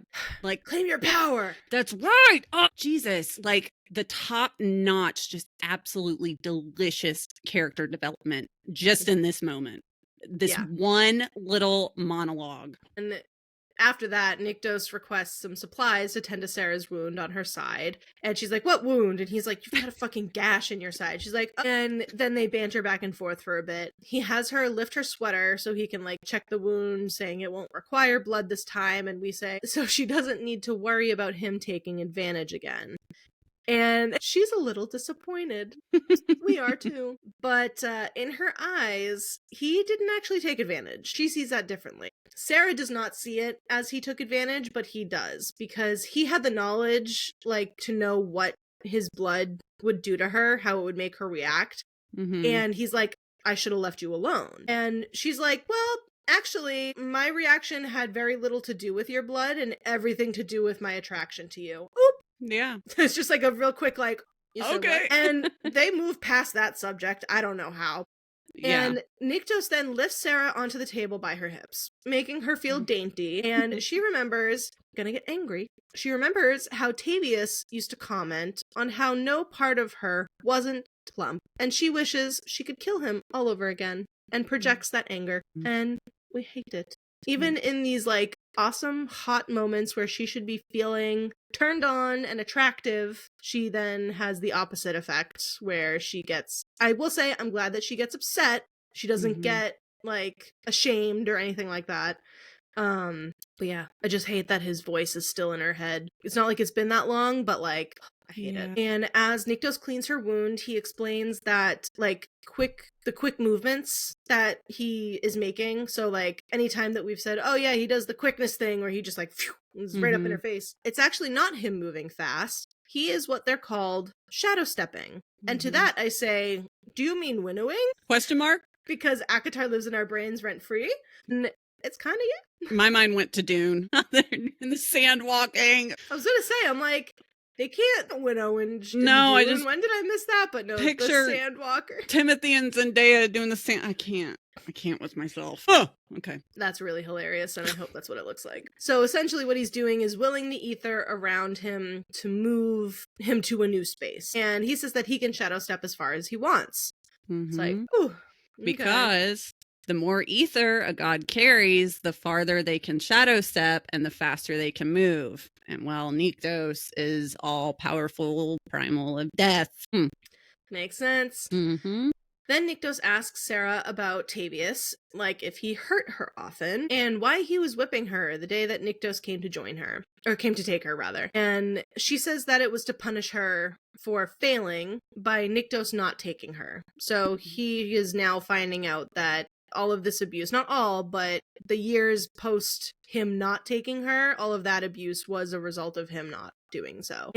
But just because it was the result of his inaction does not mean that he is to blame. And so as she tells him about all of this, he apologizes and says, like, had he fulfilled the deal, she wouldn't have been abused farther. As, like, he thought that he was giving her freedom by not coming for her. He's like, why would I? You can live your life if I'm not taking you anywhere. But it was quite the opposite. And with that, Nyktos says that he will go take her mother to the abyss. Now standing by, or he's gonna go and take her now because she just stood by while Sera was abused. But she's like, no, I don't want any more blood on my hands. And so he's like, fine, but say the word. And he mentions that Sera was cut by Shadowstone, and only by the grace of the embers is she still alive. Yeah. And then I just want to touch real quick, I think it's like right before that happened, right before that's pointed out, Sera's telling Nyktos in the midst of all this trauma talk that she doesn't want or need his sympathies. And I feel that because I do the same exact shit. And his response of being, but they are there in case you are in need of them one day. And so as confusing as their relationship may be up to this point, and I personally have a boatload of trauma in different departments. Having a healthy partner and having just giving her the option of like, if you need a shoulder, I'm here, but not forcing it on her. So their relationship, when it hit this point, to me, I was like, no, I can get down with him, because that's so important in someone dealing with trauma. Like, like you had said, we know it hasn't been that long with Tavius, but it's still affecting her because there's no like timeline for trauma, right? And things that I went through when I was like 5-6 years old are just now presenting in my adult, my 30s. So it's like, I just love that line where he was like, I'm going to leave it here for when you need it. Yeah. In chapter 13, Sera is back alone in her rooms, and now there's a padlock on the balcony doors. So they're like, well, no balcony for you. And so she cleans up and starts drinking from a bottle of wine while looking at the doors that lead to Nyktos' chambers. She can't get their previous encounters out of her head and lays down on the bed, naked, and starts getting a little horny. And then she hears a sound, and she looks around, but nothing's there. But she's like, feels like the darkness seems kind of different, which if I were in that state and I felt like something had changed in my space, I am not going to be continuing. Nope. I'm stopping. I'm going to be turning all the lights on. Yeah, but she gives into her arousal and starts touching herself, thinking about Nyktos, and the demands that he made to her, like to open for him, like just like the wording of that like sends me. And then she starts to finger herself and she feels like a shift in the room again. And then sees a cluster of shadows, like, lounging on the chaise the chaise lounge nearby. And she notices that it smells like Nyktos in the room. So it's like, is that him? Is he just in a shadow bubble over there?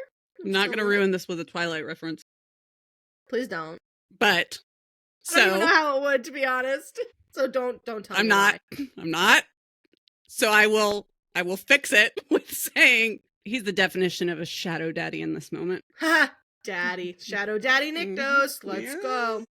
And the thought of him watching her makes her masturbate even more and even hotter. And as she does, the shadows start to move towards the bed and touch her foot. And then she stops as, like, a tendril of the shadows, like, start working her way up her legs. And I'm just like, in this moment, I'm like, I'm scared, but we're doing this. Okay, here we go. Curious. And the shadows now start getting her off. So it's like, shadows go in her, pretty much.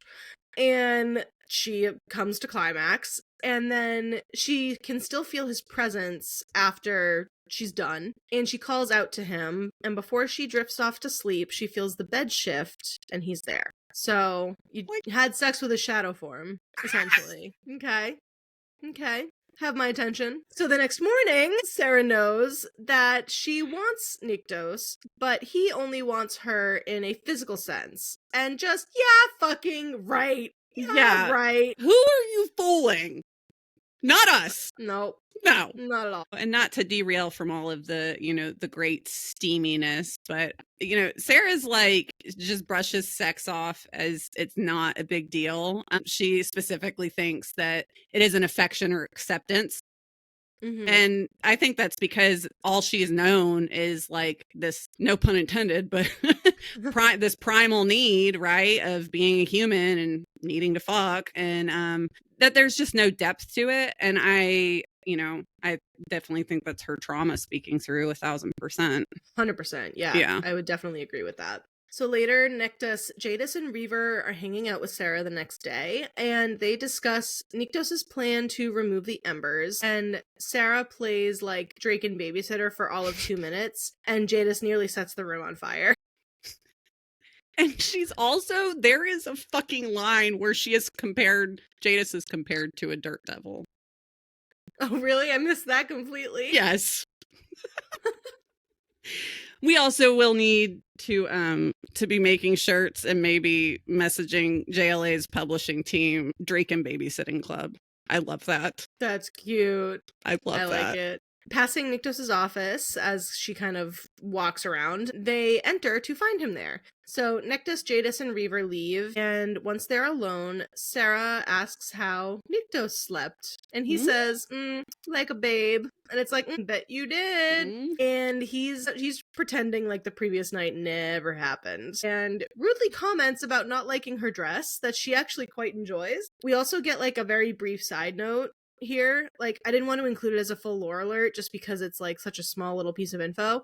Well, it's a one-line piece of info. But Reaver's parents were killed by another Draken that was sent by Colas. And that's what we gotta know. Because I, for one, assumed that he was Nyktos' son. But he is not. Right.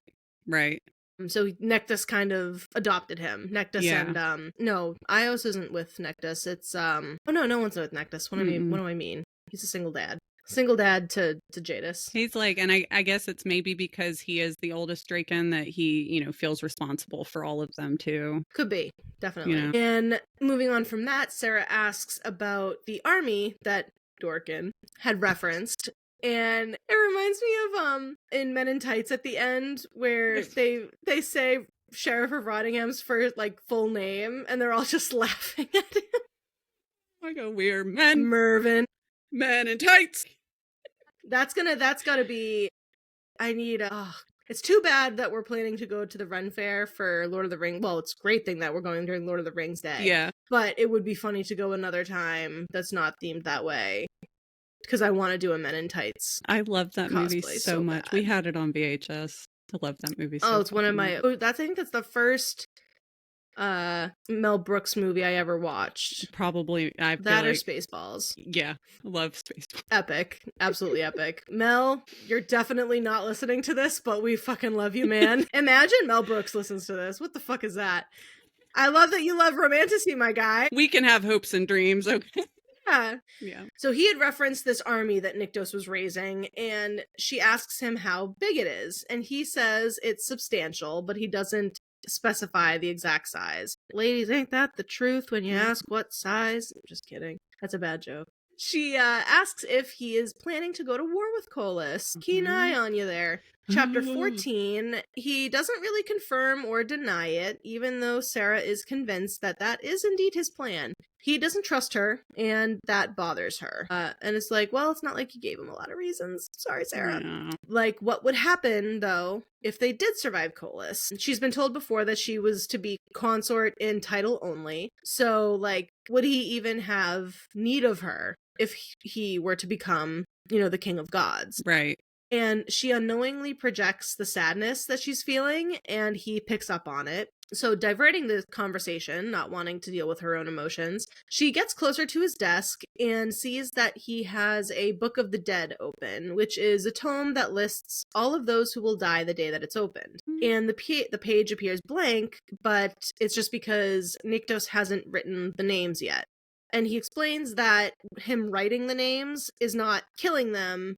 It's just that their souls can't cross through the pillars until he writes them.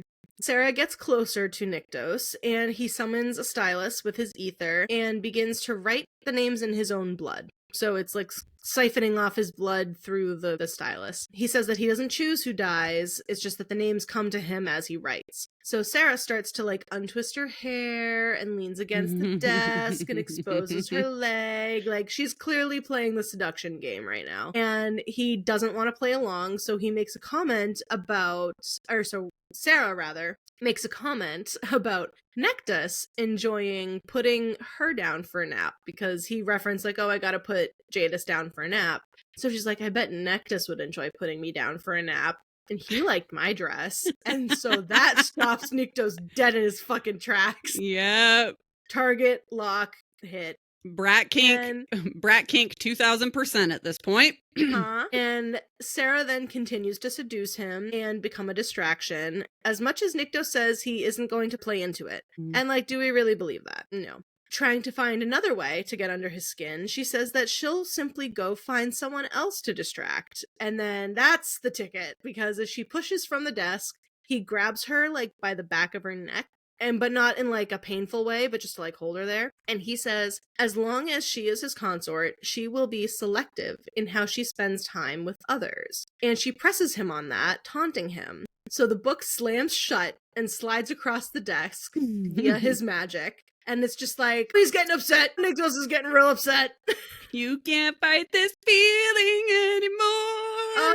Great song. And she asks, well, what about my needs? And he says that she can handle her needs herself without anyone else. And she goes, bingo, in for the kill. And she says, yeah, because you watched me last night. And she mentions how inappropriate that was. And he responds, more inappropriate than you fucking your fingers while you knew I was watching? Excuse me? Don't try and flip it. Yeah. And so they go back and forth, and he gets really jealous at the mention of Sera being with anybody else. And she says that if she is consort in title only, she will satisfy her needs with whomever she wants, which it's like, yeah. Yeah. But he does not like that, and threatens to kill anyone who even tries to help her out with that dilemma.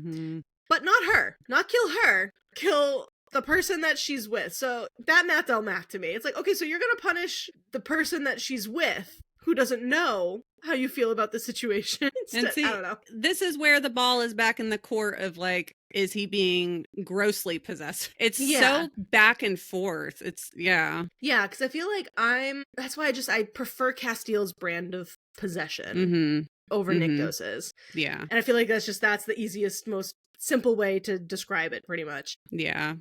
And she says, though, that there is another option, that they satisfy each other's needs. And they agree. that they will just simply do pleasure for pleasure's sake, because that's not gonna cause anyone to catch feelings.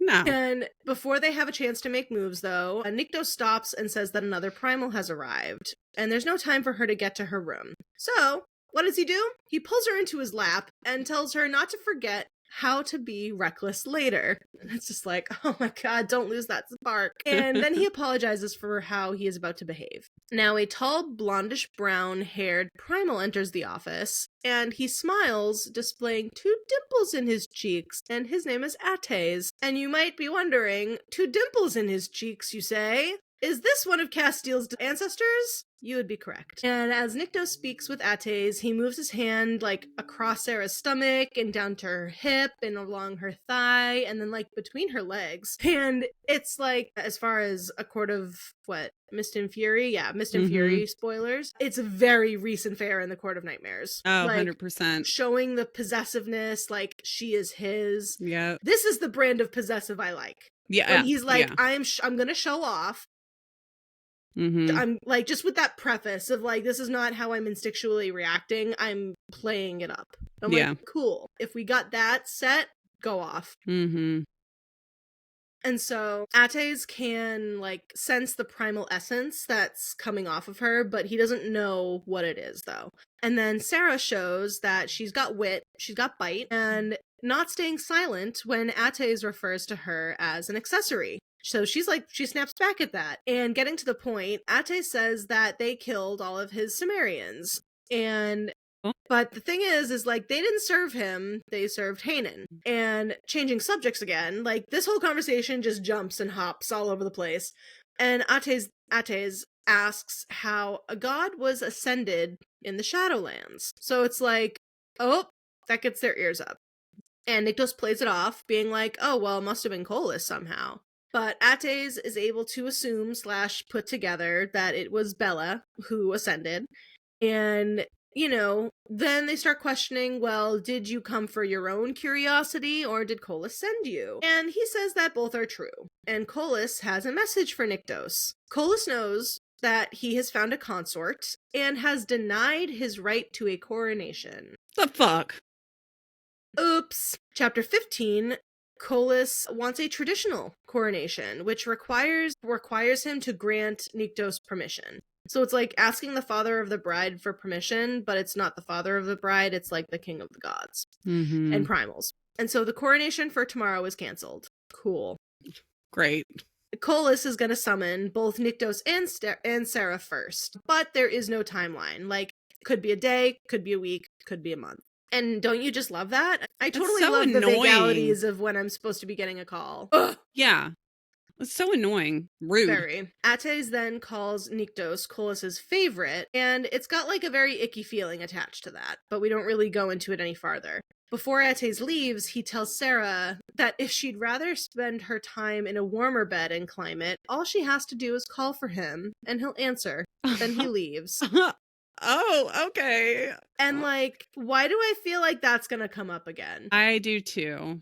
To my recollection, I don't think it has, but it might. And I'm like, well, that was specific. Yeah. Yeah, it was. So Nyktos' ether is dropping the temperature in the room now, and he's got her held to him like stone at that last like line that Ates has. And he tells her to argue with him to prevent him from going after Ates. So like, give me a distraction, argue with me, fight me.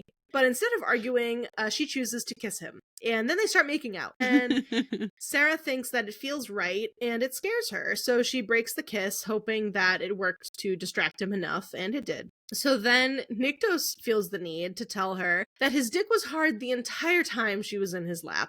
It's like, thank you for that information.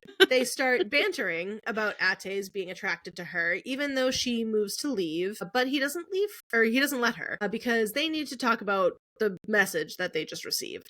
So Nyktos and Ector appeared, and they've run into Ates, so they have also been filled in on this coronation change update. So now we get a little mini lore alert for Nyktos and Kolis.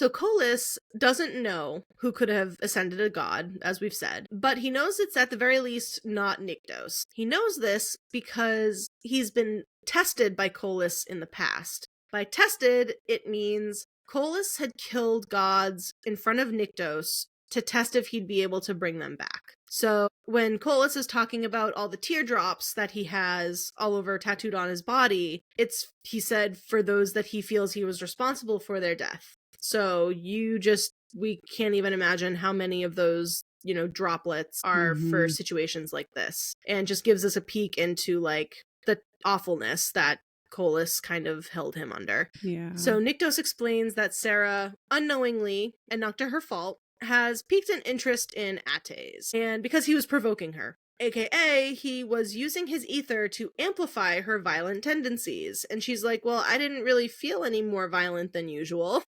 But that's the problem, because being immune to a primal's ability is a flag, because only a primal is immune to another primal. Yep. Which means Ates may now suspect that she carries the embers of life. Uh-oh. Not good. Not good. So Nyktos and Ector leave them alone for a minute so Nyktos can kind of calm her down after this realization. And he assures her again that Colas won't touch her. He promises that. It's like making promises.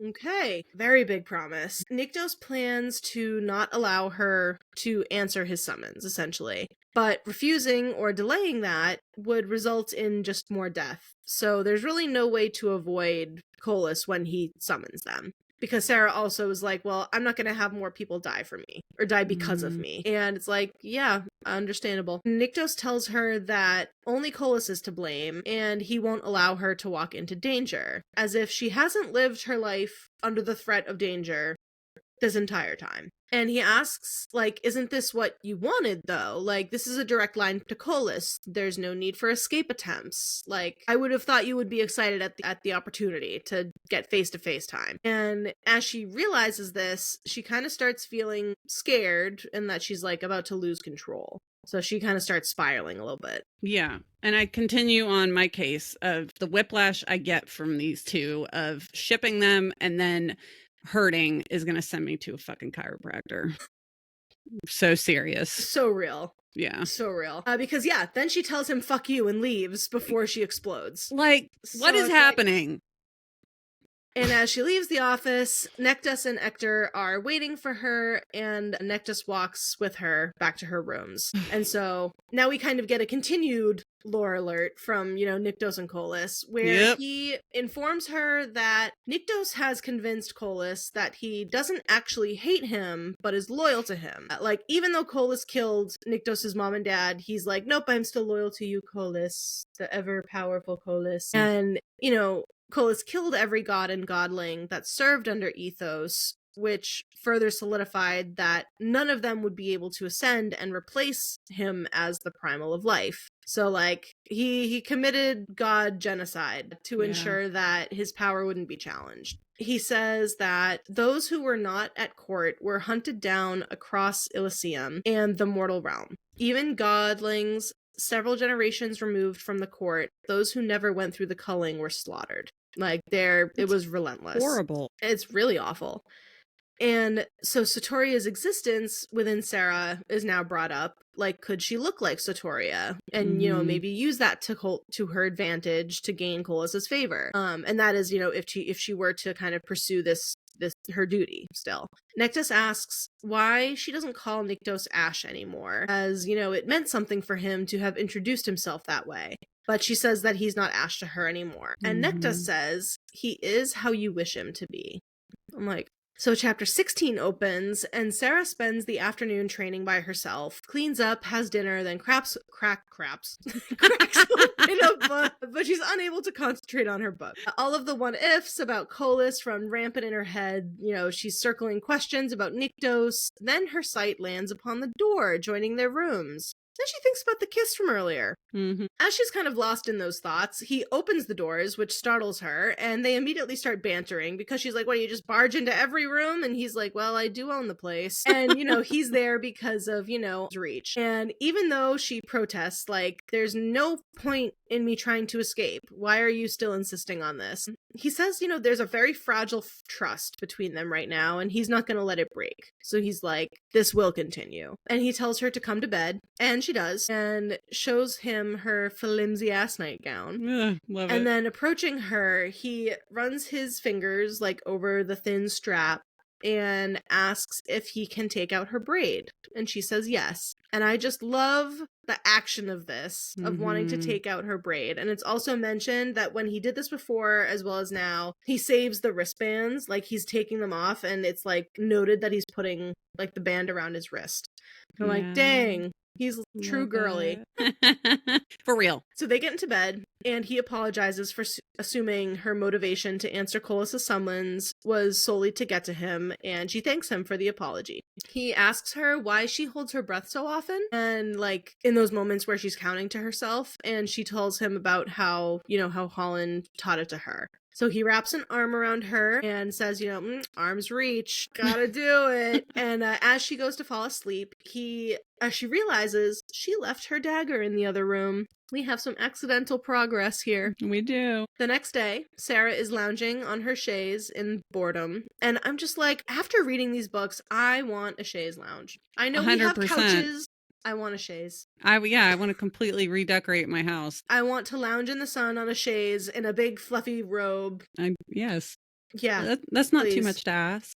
Yes, please.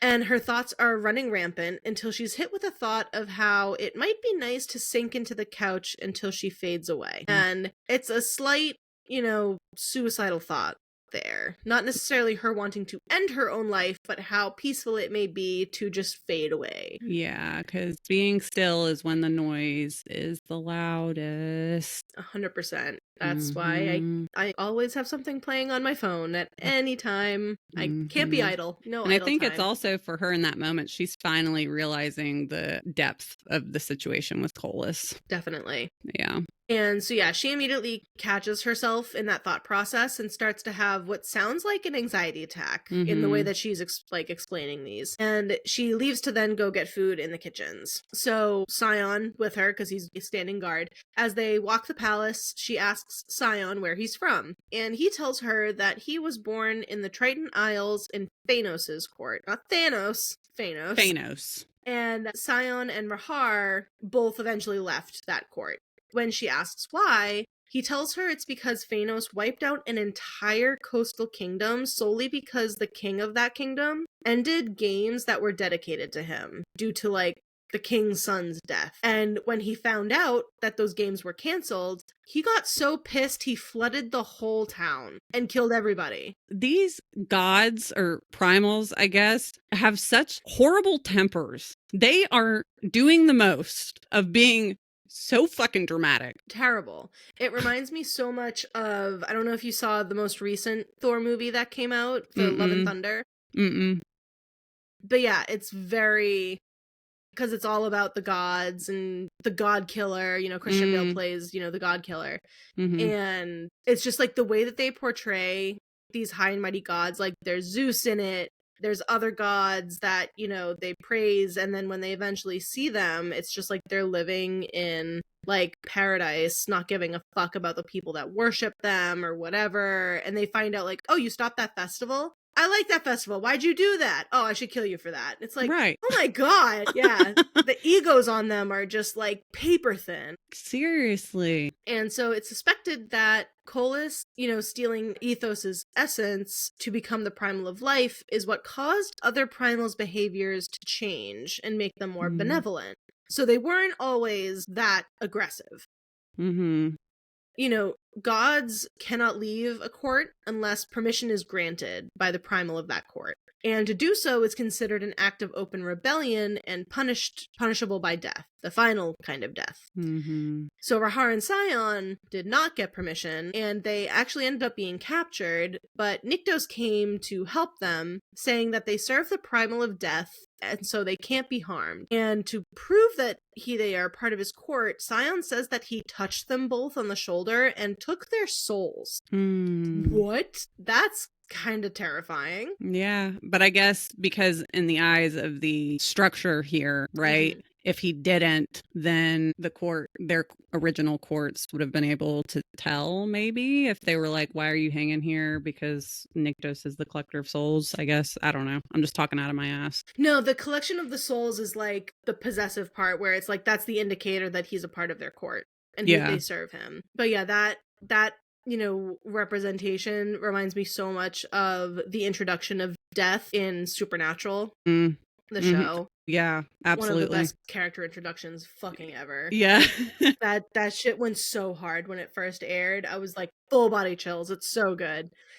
Chapter 17 continues on, and, he further explains that, by taking their souls, they now belong to him and no one else could touch them. And it's suspected that Nyktos would have returned their souls once it was safe, and, she goes to leave the hall, hearing sounds of clashing metal. And we're about to get one of the scenes I forgot about, and I'm so happy I did, because reading this again for the first time, what a treat. Nyktos is trading, and Sera is yearning. And unable to look away, she asks Sion to train with her, but he's like, no, Nyktos would freak out if I raised a sword to you. Are you kidding? For my own safety, I'm not gonna do that. And so she's like, all right, fine. Then she walks out to the group training in the courtyard and approaches Nyktos. And so she lifts a sword and raises it to him, taunting him to train with her. And so they do. They start training together, trading blows back and forth. And she uses the opportunity to try to renegotiate the terms of her stay. So she says she wants to train, she wants to attend court, be involved with the plans that are about Colas, and she does not want to wait to go to the Vale. Like, they need to act sooner than later. So, and by go to the Vale, I mean go to the pools of divinations and find that person that they were looking for. And she also wants to see Ezra, her stepsister. She also doesn't want to eat dinner alone. She also wants to be of help. So she's like kind of tossing all this stuff at him as they're kind of clashing swords and fighting. She wants to be of help in whatever way that she's needed. And she manages to get a hit in and kind of cuts his arm, then goes to kick him, but he grabs her ankle, which causes her skirt to part all the way up to her thigh. And she says that he's staring at her unmentionables again. So, dropping his sword and spinning her into him, he holds her back to his chest and says he now needs to tear his guard's eyes out for catching a glimpse of said unmentionables. And then someone from the crowd yells out, "Worth it!"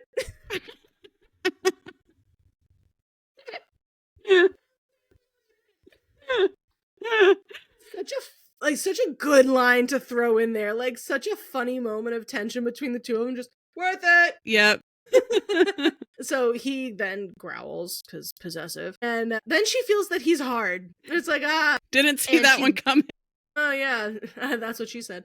She breaks away before he can grab his sword again, and then she holds a dagger to his throat, winning the training session. Aww. And so he agrees that he will train her. Then, as she goes to leave, she gives a curtsy and gets a low laugh out of Nyktos. Yeah, so, what a nice, fun little scene, honestly, in the midst of everything. Chapter 18, about an hour later, Sera is in her room and gets a knock on the door, and it's little Paxton, our little friend Paxton, offering fresh hot water, rather, for a bath, and Sera refuses, but he insists, and then Nyktos enters. He goes to the tub of cold water and says, oh, well, I can heat it using my magic. And it's just like, what a life. So he sends Paxton away to go play with Jadis and Reaver, and then he stares at Sera and bites his lower lip, and then he leaves, re-entering using the door adjoining their rooms, and tells her to follow him because he has something for her. Ooh. So he leads her into his bathroom, and there is a massive bathtub filled with steaming water and bubbles. And I just know I'm going to leave the comment for a little bit. Hang on. So he did this because he figured out that she's traumatized and can't bathe in the tub that she was attacked in. Mm-hmm. And I just he's like, oh, someone made a note that it didn't seem like you'd used your tub in a while. And I'm so sorry. It never occurred to me that you wouldn't want to bathe in the tub where you were attacked. And it's like, yeah. I also personally chalked it up to her just being traumatized by baths in general. I didn't even think that it was just a locale kind of placement. Mm-hmm. But yeah, either way, he noticed and he is offering a alternative, and it's so touching. Yeah. So he assures her that she will be safe in here and tells her to take her time because the doors are locked and he'll be waiting outside. So then he leaves. And this is just tub goals. Unfortunately, this is also a millionaire level bathroom, which makes me sad. But like, simply what a dream. It's like my bedroom's not even the top priority as far as like when I look for a house. I'm like, give me a good bathroom and a good kitchen. Same here. Same freaking That's all I fucking want. Yep. And I'll never get the ideal because it's way too much money. It's so expensive. It's so expensive. But yeah, like, and I forget what movie it was in or TV show, but I feel like it was a horror movie or TV show that we'll probably cover at some time. But it was that someone's requesting that they want a bathtub that is deep enough that fits their boobs, that covers their boobs. They're like, that's all I want. I want a clawfoot, not clawfoot specifically, but I want a tub that's deep enough that when I sit in it, my body is covered. Yeah. And my God, I feel the fucking same. I cannot take a bath because it's made for children. Yeah.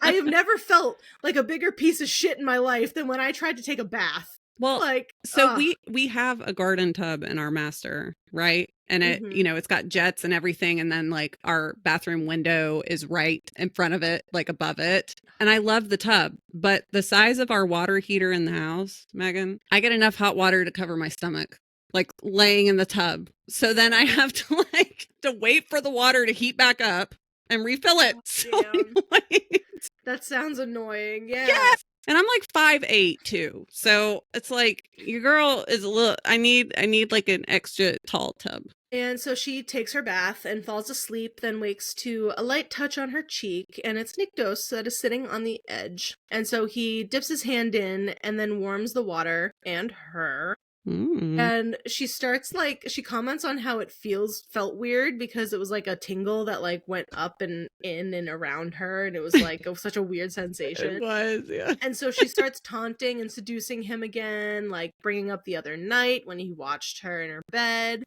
And then when she goes to leave, she stands up in the tub, just fully out, dripping. But he stops her with his like hands on her hips, saying that she is not excused.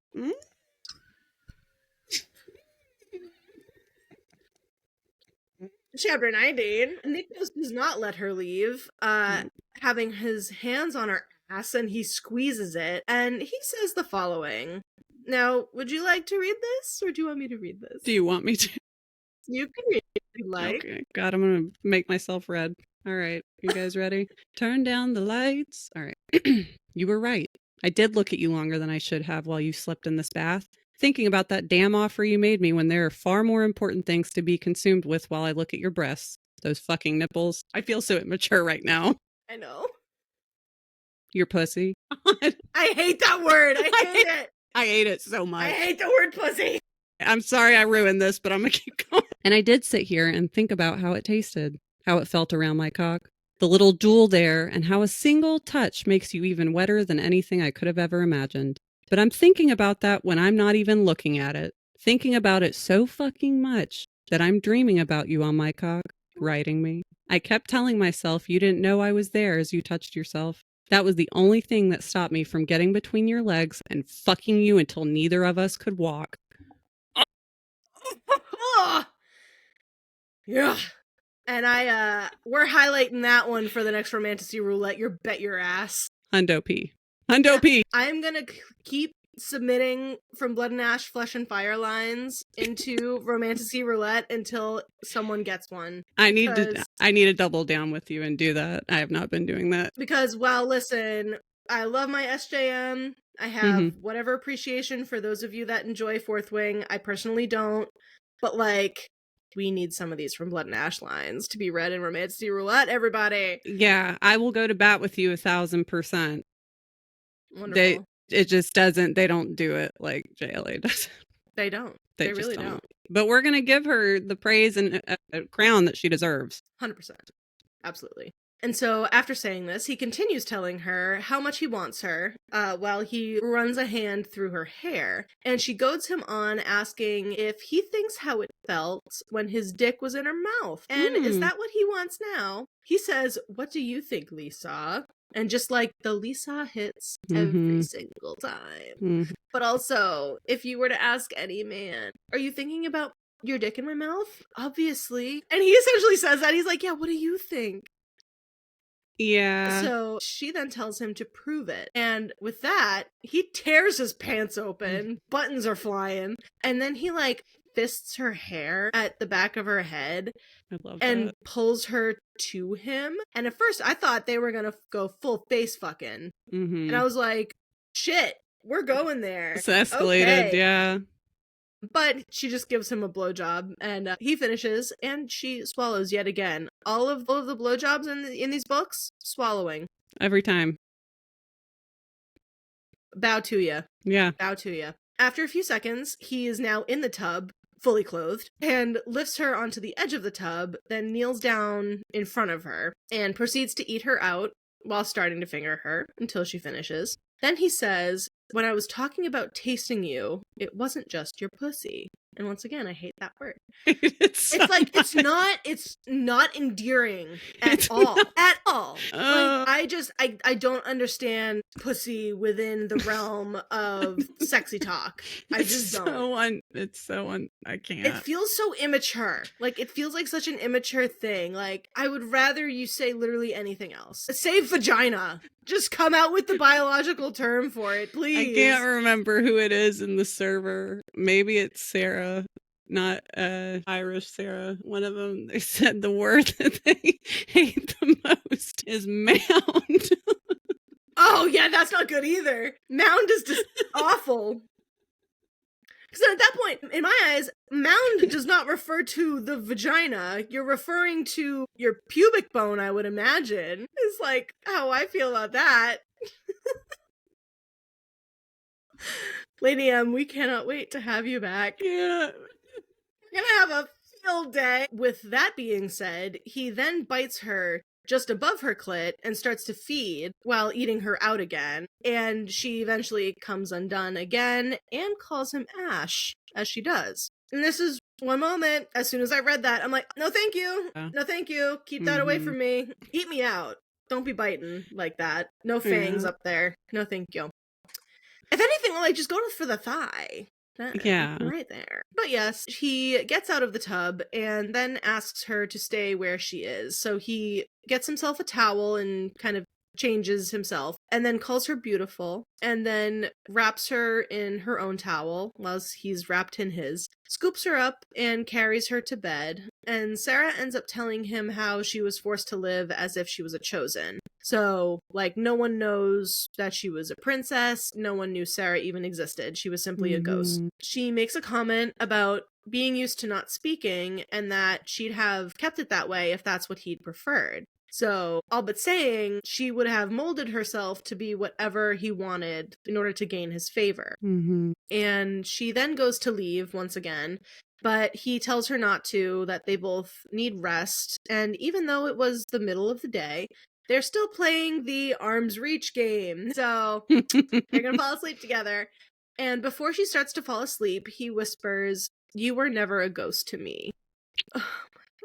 See, so it's like, you know, they're both like, their characters were their individual level of development. They're both so broken, right? Like Ash not only is not able, he fucking had his cardia removed because he was too afraid of having his heart broken. Like, that is fucking sad. That's sad as shit. So it's like, I will, you know, when we get to the end, or even the end of the book, when we get to end of part 2, I will go to bat for him, but I will save it. Sera then wakes up later, alone in bed, but Jadis is laying at the foot of the bed, and Nyktos is sitting there as well. He was watching her sleep, but doesn't see how troubling that can be. Much like Reaver. So, like father, like son. And she tries to explain how it's not what it looks like.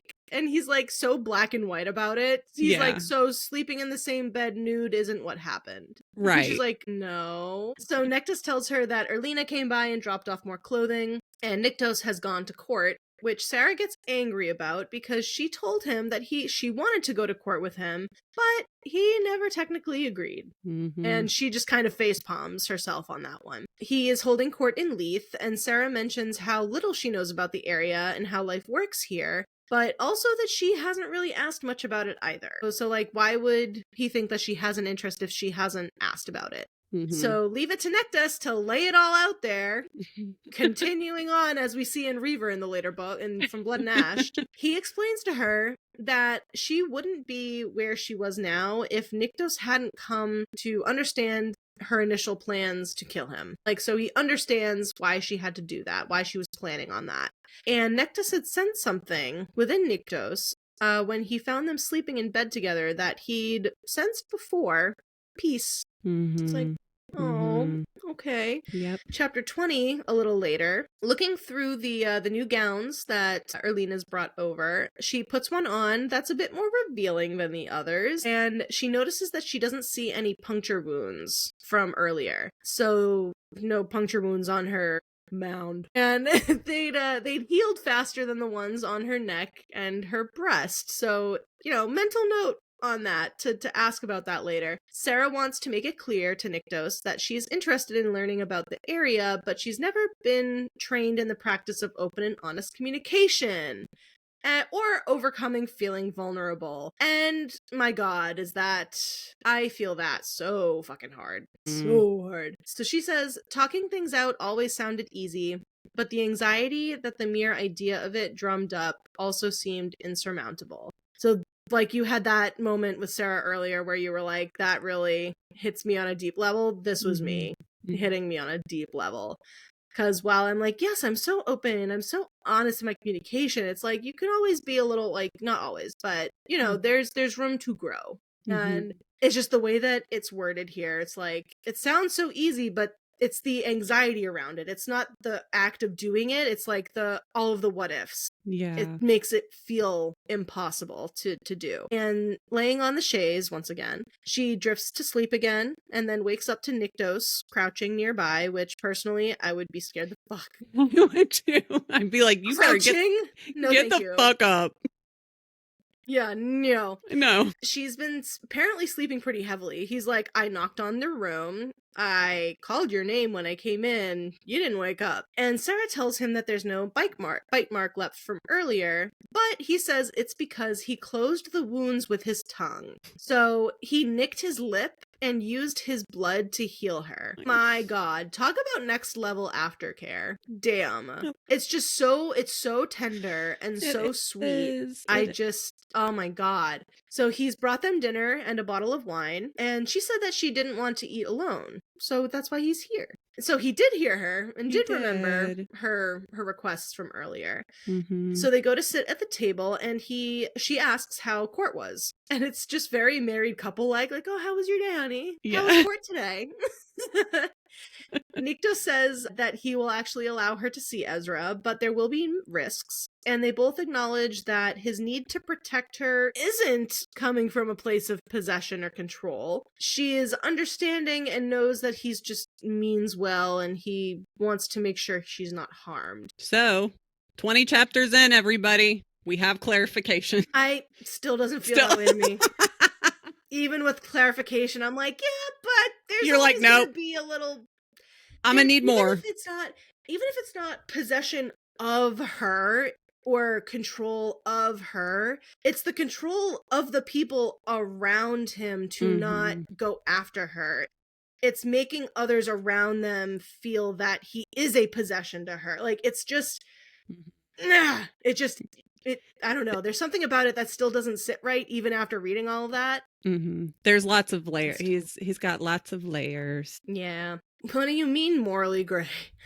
And so he tells her that the other night when he came into her room, he was later than he would have liked due to an issue at the pillars because there were souls who were refusing to cross over. And apparently more and more souls were choosing to enter the Dying Woods to become shades. Maybe not choosing, but they were entering the Dying Woods, therefore becoming shades. And Nyktos talks about his hesitation to destroy them so easily, and Sera knows and can see, like, he hates to do it, as necessary as it might be. And she tells him that he should be the true primal of life because he is good. And he tells her that, as he had before, that he has one decent bone in his body, but it isn't good. And she needs to remember that. I'm like, what's the bone? The bone?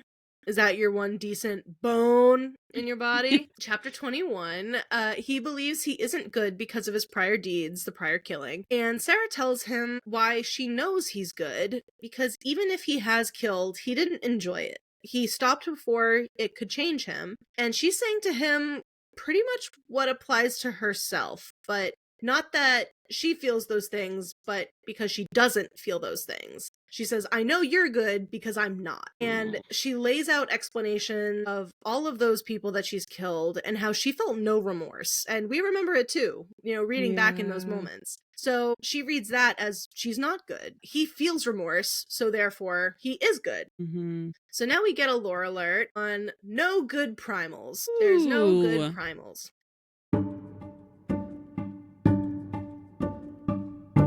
So the essence within primals is what made the realms. And quote, in the beginning, when there were just ancient primals, the fates and dragons, primals were neither good nor bad. They just were. Purely impartial, a perfect balance because they felt nothing, neither love nor hate. Eons passed this way. Primals didn't die, but instead entered Arcadia, and they never had any ideas or any motivations regarding fighting each other.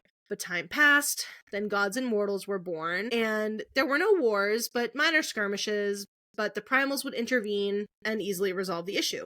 Then, the first primal fell in love and changed everything. Mortals were the first to feel, which gained the curiosity of the primals and gods. And once a primal fell in love, the fates officially made it their weakness. So it's like, now we know why, in order to kill a primal, you have to make them fall in love with you. The fates / the Ere are the ether that created the first primals. So they are physical manifestations of the ether that created primals. Ooh. Whoa. And primals gained emotion and started guiding, and which then started guiding their own actions. So they started acting out of emotion. The older a primal gets, the essence gets more powerful and unfiltered and raw, as does those emotions. So Sera, to wrap all that up, is neither good or bad because of the ember within her. So the ember keeps her like the impartial. That's why she feels like, no, that's why she says that she doesn't feel remorse. It's because that's because of the ember. Mm-hmm. But the part that feels the shame though for it is the mortal part of her. Yeah. So we're kind of learning why she's feeling the way that she does. Mm-hmm. He asks her to join him in his bedroom, and she agrees, remembering the flimsy underwear under her robe. And so she sits on the bed while he goes to his bathroom and comes out shirtless with his pants undone. And sir, I'm undone. For real. He once again asks to take out her braid, and she nods, and he takes it out again, and then puts the band around his wrist, and says he's been thinking about her demands, aka requests. There was one that she didn't make, he says. The offer that she made in his office, the whole pleasure for pleasure thing. Does that still stand? And she says yes. He's like, can we circle back to that? Yeah, you still down with this? Right. Okay, cool. And so, still having, 3 freckles, and he, takes a moment and says, oh, still 36. It's like, oh my God. But he says, I'm pretty sure you have 2 more on this boob here. So his hand, goes to her boob and runs his thumb over it, and says, oh, I think there's actually one on the outside too. He's like, do you want to check? And she's like, yeah. And so he then, disrobes her and says her freckles are like a constellation. Come on, Megan. Okay, now I'm gonna officially start building the ammunition. I wrote swoon in my notes. Okay. Oh wait, yeah. The constellation bit, that line had me in pieces, 100%.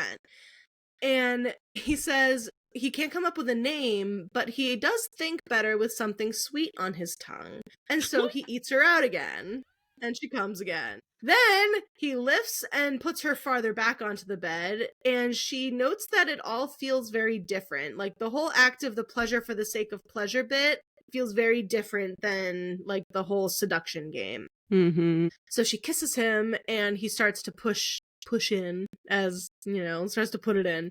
And he stops. And then she tells him not to stop. Please don't stop. And he says she never has to beg. Then they fuck.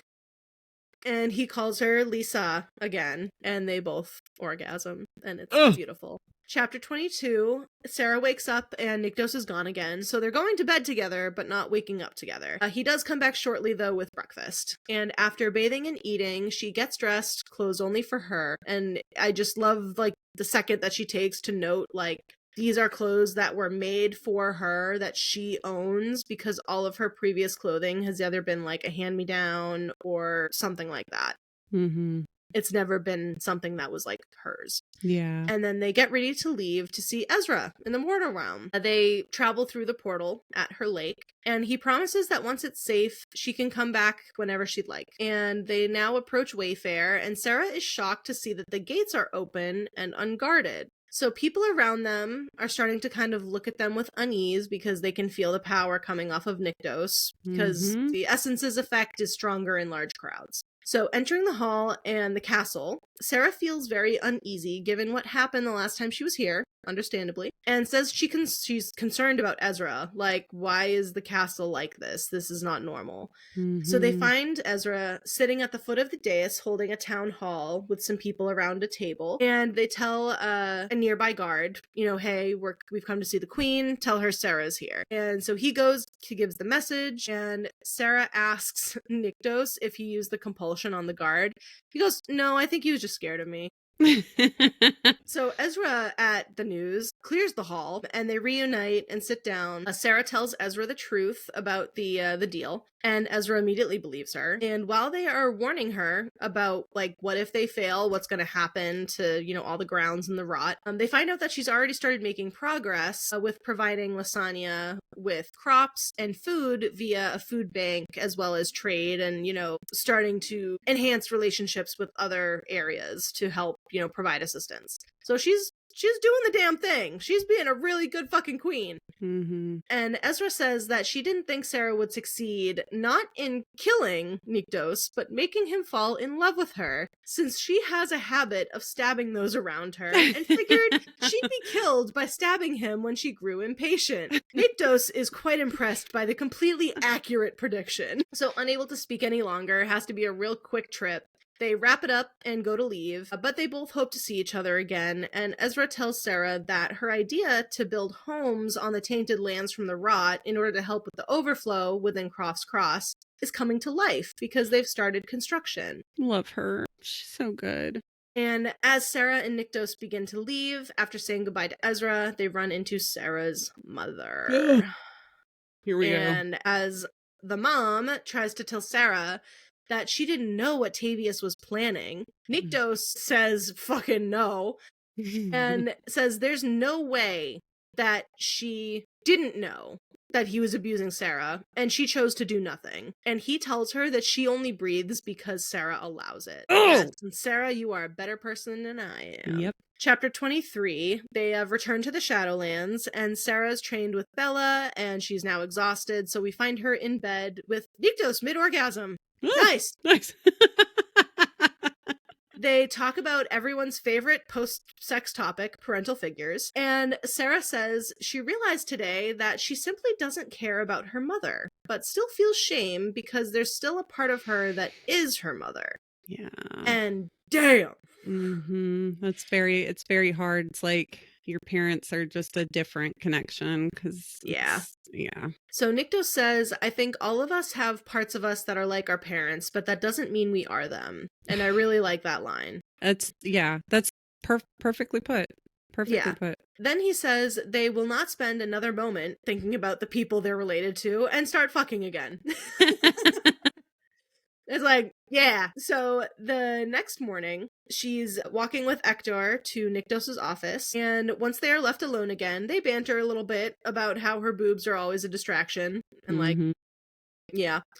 He leaves his desk and walks her to a door at the end of the hall and through more hallways and stairwells, and as they descend, she sees rows of bleached bone bars. And they're the bones of gods or children of gods. They are bone chains that we are all too familiar with. Yep. Nyktos says his father made the Draken, but also others. He brings up the Wyvern, which are not Wyvern. the dragons. They are cat shifters, Yep. so cave cats. We also then hear about the siren again, the sirens. And then they enter a wide chamber, and Sera sees a body of water. And this chamber is also like carved out of shadowstone. Like it's a massive room carved from shadowstone with a big pool in the middle. And it's a pool that he created by himself, Ector, Rain, Scion, Rahar, and Nyktos. They've carved this place out over many years. Because at first I was like, bitch, you did this with how many weeks that she's been here? What? But he's like, no, it's been done over years. I'm yeah. Like, okay, that makes more sense. It's nice to know. And she asked, like, why bother visiting her lake if he had all of this? And he says, because it was her lake. And just, he is so in love with her. He is. Yeah. Cardia my ass. We don't buy it. Chapter 24, he always knew it was her lake, and he'd gone many times, but she never came until that first time that he spoke with her there. And he'd watched her go to the lake for some time, but never stayed very long. He felt drawn to the lake, drawn to her. He's brought her down here to show her to her, and also test whether, like, what the ether can do. Mm-hmm. And do it away from anyone who could be seriously hurt. So Nyktos disarms her and throws her dagger into a nearby wall right off the bat. Hot. And the only way to get to the ether to respond is by heightening emotion like anger or grief or pain. And of course, he's not going to cause her grief or pain. So what's left? Anger. So he plans to fight her and best her because he feels like it would piss her off enough if he were to best her in a fight. And he's not wrong. So she flips him off and says, in case you don't know what that means, go fuck yourself. I love it. And he responds, if you behave, maybe I'll fuck you instead. Promise? For real. So he shadow steps around her, keeping out of arm's reach, and like just messing with her and successfully pissing her off. And the ether starts to build up inside of her. So they play like cat and mouse and, close combat stuff. And he holds her against his chest and she breaks free over and over. Like they play this back and forth. He eventually pins her against the stone table with like her face down on the stomach table, face down on the table. I was about to say face down, ass. That's the way Nyktos wants to fuck. So he says she likes it like this. He can taste the desire coming from her. And he tells her to tell him why she likes it like this. She says she doesn't know. And so he undoes the band for her leggings and slips a hand under it, starts touching on her. And she says she likes submitting to him. She says she wouldn't submit to anybody. We know that very well. Right. She needs control in her life, but was able to let that go with him because she trusted him. So he yanks her leggings down to her knees, spreads her legs, undoes his own pants, and they just fuck. And she just recalls like whispering to him like, harder, faster, fuck me. It's such a, oh my god, the submissive play in this shit. My god. Yeah, I'm done. I love these parts of this book 100%. And this is where I'm like, oh, okay. But the thing is like, if he were this like submission kind of deal just in the bedroom, not outside in real life when he's trying to be all possessive, it would be a lot more hot for me. In the moment, though, this is very hot. So chapter 25, eventually they now make their way to the pool because they haven't even got that far yet. And she dunks her head and stays under like she normally does. And then Nyktos, like, it sounds like she's doing a dead man's float. Honestly, she like describes herself going under the water and then floating. And I'm like, are you just dead man floating in the water? Yeah. And Nyktos lifts her up, saying like, just making sure you're fucking breathing. You were under there for 2 minutes. Yeah. And it's just like 2 minutes? That's impressive. It's very impressive. I think on the more, the more emotionally aching side of it, I think she's like, being in water is weightless and trying to just, disappear from everything for a minute. Nyktos tells Sera that she's one of the strongest people that he's ever met, and brings up that his old guard Lathan used similar breathing techniques that he's seen her do with like when she holds her breath to help with anxiety attacks. And so he just reinforces that she is not weak mentally or physically by having to do these breathing techniques. It's just like, yes Nyktos. So then they start to have a water fight, and they play in the pool. And in this moment, I so badly just picture Sera being like, do you want to play mermaids? Yes. Oh my gosh, I love it. Fan art. Someone draw fan art. Oh my God. Someone draw fan art. So she thinks that in this moment, they feel like more. And she spends the rest of the day with the young Draken and Eos. So she's holding a sleeping Jadis, who's in her human form now. Sera and Eos chat, and then Reaver kind of leaves, and then he comes back and he's shifted. And Reaver makes a comment about how Bella always smiles when someone says Eos's name, which means they're sweet on each other. Oh. And so then he asks, he's like, so is Nyktos sweet, or is he sweet on you? Because I see him smile like that. And it's just like, kids are always seeing more than they understand. Yeah. So cute. And Sera contemplates wanting a future, maybe even one where she maybe is holding a child of her own. Maybe Nyktos' baby, I don't know. What a future. And she reflects on everything that they've been through, everything she's done, or he's done for her, despite his inability to love. You know, she wanted more, to be his wife, his partner and queen, his consort. Later, Nyktos and Nyktos have now returned, and she wakes up because she's fallen asleep with the kids this time. So thank God the kids fell asleep too. For real? And because who knows what kind of havoc they would have wrought on there. And as Nyktos helps to like detangle Jadis's grasp in Sera's hair, because she's all got her hand all curled up in her hair, Sera notices that his eyes flash blue real fast. And she tells him about it, and he's like, well, what color was it? And she says blue. He says, oh yeah, they sometimes do that. And thanks for watching the kids, and he leaves. But first he whispers to Nyktos on his way out. Nyktos comments on how much that she's been sleeping, and then Nyktos' eye color. Apparently, the Draken's eyes were originally blue, but changed to red after Kolis took the embers of life. So their eyes momentarily changed because the embers could be growing stronger. The primal bond between Draken and the primal of life was responding to them. So if they're growing stronger, she may be closer to the Ascension than they realize. Dun dun dun! This is where we leave you. Leaving you high and dry. Lots and lots and lots of setup in this first half, but also lots and lots and lots of juicy smut. Yes. We love Sera and Nyktos' exchanges throughout this book.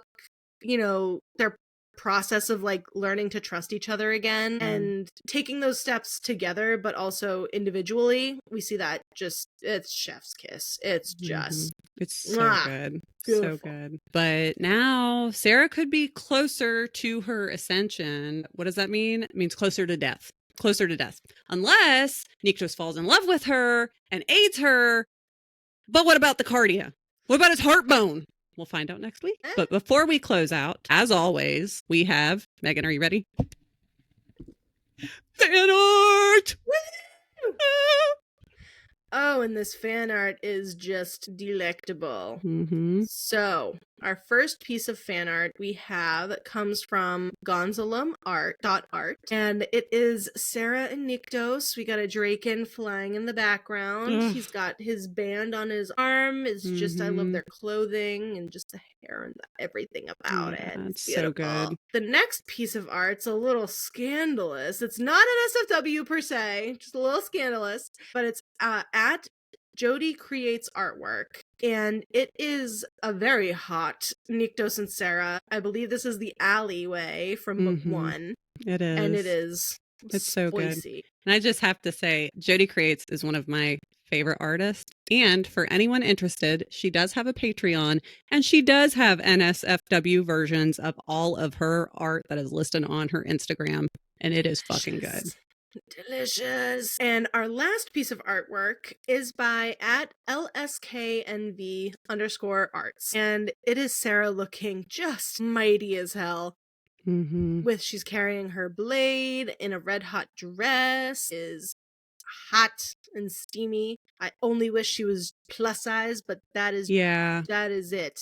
Otherwise, it's lovely. Yeah, really encapsulates her coming into her power, like how she started out in this book. Well, very much so. Yeah, I think she's breaking through, but she'll get there. We're gonna go all over the place. That we are. We sure are. So that's going to wrap it up for this time around. That's Welcome it. back to A Flesh in the Fire. We cannot wait to continue next week, finish up this book, and then we go back over to From Blood and Ash for the last published From Blood and Ash book that we have to date. Holy cow, I can't believe. Boy! And wow, this is the book that I remember most vividly. Mm-hmm. And can't wait. It's a ways off. I will not...